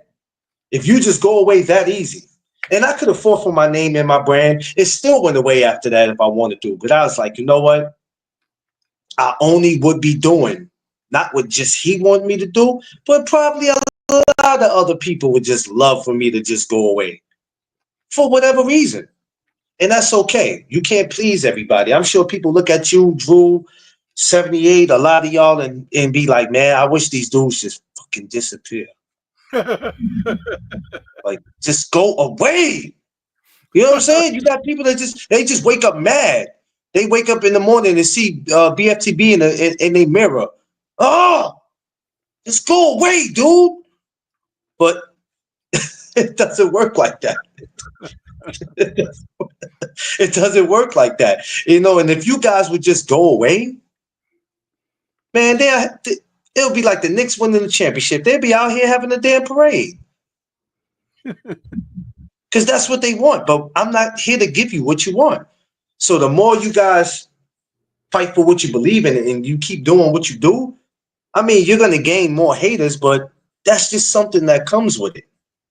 And I had to realize that. And when I realized that I couldn't please everybody and everybody's not for me, that's when I stopped really caring. I stopped saying, you know what? It is what it is. I have to continue on doing what I'm doing. Being involved in amateur boxing, going to these charity events, trying to help people out, trying to help other content creators out. You're here for a reason. God put me in this position for a reason, because before this, if it wasn't for COVID, I'm gonna be honest with you, Stormy, COVID was a blessing but a curse at the same time, because it was a curse because it was like, damn, man, the world might be finally coming to an end. We might be at a standstill. I don't know where we're going with this, but the blessing was me saying, you know what? What if I start going live to talk boxing? Let me see where they'll go. So from 2020 to now, and to see where I've gone with it, man, it was a blessing. Now I just wasn't prepared for what was gonna come with it, as far as all this stuff that we talking about now, and it's only got worse. But I'm proud of myself, and I'm also proud of you guys for still being able to hang in there, because the shots that y'all get thrown at y'all, it's enough to make somebody go, where does he live? Because when you start playing with people's dead relatives and you start playing with people's kids and you start taking a shot at just like, it's enough to make you want to get in there and go look for the person, but you know you can't. And you got to be careful with what you say on here, because right or wrong, you're wrong. If the police or FBI, anybody looking at this, you're wrong. So guess what? We're coming after you, sir. I don't care what he said. We only heard what you said. We saw that you were showing guns and knives and all this. So now we coming after you. And these idiots don't understand that. So when you want here crashing out to my man, I got 75 pistols, and okay, 75 pistols. They're gonna give your stupid ass 75 years. The same amount of pistols you got is what you're going to do in prison. So these dudes this is why I say you just won't see me in the same circle as everybody. I pick and choose who I want to deal with, and then I sit back and I watch some dudes in the chat. Like I was in your chat one day, and I think I blocked about 11 people. You didn't even know I blocked them. I was sitting home saying, oh, I guess Stormy didn't see this, but I'm not going to block him in Stormy's chat. But I'm damn sure going to block him off my channel. And that's Hey, listen, and I love that. Thank you, and thank you for that. Because listen, man, again, because I don't even invite it. It just shows up, right? It just pops up, and it's almost like a nasty zit popping up on the surface of the skin. Because like, what it is when you know why I hate blocking people on people's channel? Because sometimes you do it right. If there's somebody voluntarily just unblocks the person, I'm go, you ain't no supervisor here. What is wrong with you? The fuck, Stormy didn't make you no supervisor. If he said something disrespectful to Stormy, it's our job to block him, you dummy. When the fuck did you? I've had moments, and it's been far more than what I've acted out on. But I've had moments where I go off on my chat, my wrenches, because I'm like, "What are y'all doing? Don't you know what the purpose of a wrench is?" And I'm like, "Do you see him?" Tolerance thing on my channel where I'm like, if he's blocked, he's gone. But then Stormy, then you see the blues start crashing out towards each other. And I'm like, wait a minute. It's nothing we should be crashing out about. If he said this or he said something that had nothing to do with the topic, our job is to get rid of him. When the fuck did we become supervisors? Well, I'm going to bring him back in. I don't care what you said. What do you mean? EJ versus will be the biggest. Yeah, I hope so. I hope so, man. We well, you know, people feel like they don't want to see Earl back in there. Some people do. Who knows, man? Only Earl can decide that, man. You know, let's hope it happens for 2025. And if it don't, I'm okay with it. I'm not the guy who's desperate and horny off of seeing a fight. Like some people be like, if they don't get the fight they want, they're gonna die. I'm like, are you? Can you make it through the rest of this year? Get his life together, man. I want him to get his. I want him. Yeah, I want him to. I want him to be prepared to fight. You know what I'm saying? I want him to be able to be with his beautiful daughters, raise them, have his family, not have a speech slur, not to have somebody have to wipe his ass, because it doesn't matter how much fight. I mean, it doesn't matter how much money he has. That ain't gonna mean nothing if he's not function, if he can't spend it. And then all that does is leave his family to fight over it. This is what these guys got to understand. Y'all keep talking about going after the biggest bags and you want your family to be secure. That's cool. That's cool. But you got to understand, if your mind ain't functioning enough where you can spend it or count it or break your family off, that shit ain't gonna mean nothing. If you sitting in the house and you're a vegetable, and here it is, you got some guy with glasses sitting around your family, you can't understand shit they saying. You're sitting there, you're a vegetable, and now they beefing over the millions that you got. Y'all don't think about that, right? Nobody takes the time to think about that. Nobody. And that shit is crazy. I don't want to be a vegetable, and here it is, some guy got to sit next to me going over my paperwork or how much money I got or whatever with my family around, but I can't even respond to what they say. I'm sitting there, slob coming out my mouth. They got to wipe it off and shit. I'm looking all around. You know what I'm saying? Mm-hmm. Like, we got to get it together. And that's not just for Earl. That's for any fighter, period. If we looked at what happened with our past fighters, our past guys who fought 30 or 35 years ago, look at what they are today. Half of them can't even pick up a pen and write the right way. They can't. I've seen it. I've been to charity events. Where I've seen some guys and I go, yeah, man, damn, I wish he would have got out of boxing sooner. But I just thank God that they're here. That's the only thing. But we don't want to see these guys like that. It is what it is. But Stormy, let me get up out of here, man. I'm past my time already, man. I appreciate you, Stormy. We have to do this. Matter of fact, I gotta send you my number, Stormy. We gotta talk. We gotta talk more. I want us to be able to build more for this year too, because that's something that we haven't really got to do. I know you're part of my Facebook group, and I appreciate that. But I want to build more, not just online but offline, because I got questions, and I got questions I don't want to ask on live because somebody might steal it And yeah, exactly. And I'll tell you what you can do is hit my Gmail, and then okay, we can exchange information and everything over the Gmail. So all right, let's do that, Stormy. I appreciate you. my Gmail is the same as my name at Gmail. You know. Okay, I appreciate you, though, Stormy. Let's do this again, brother. You have a good night. You too, man. Thanks for All having right, me, bro. anytime. All right, All right. Peace. Later. Peace.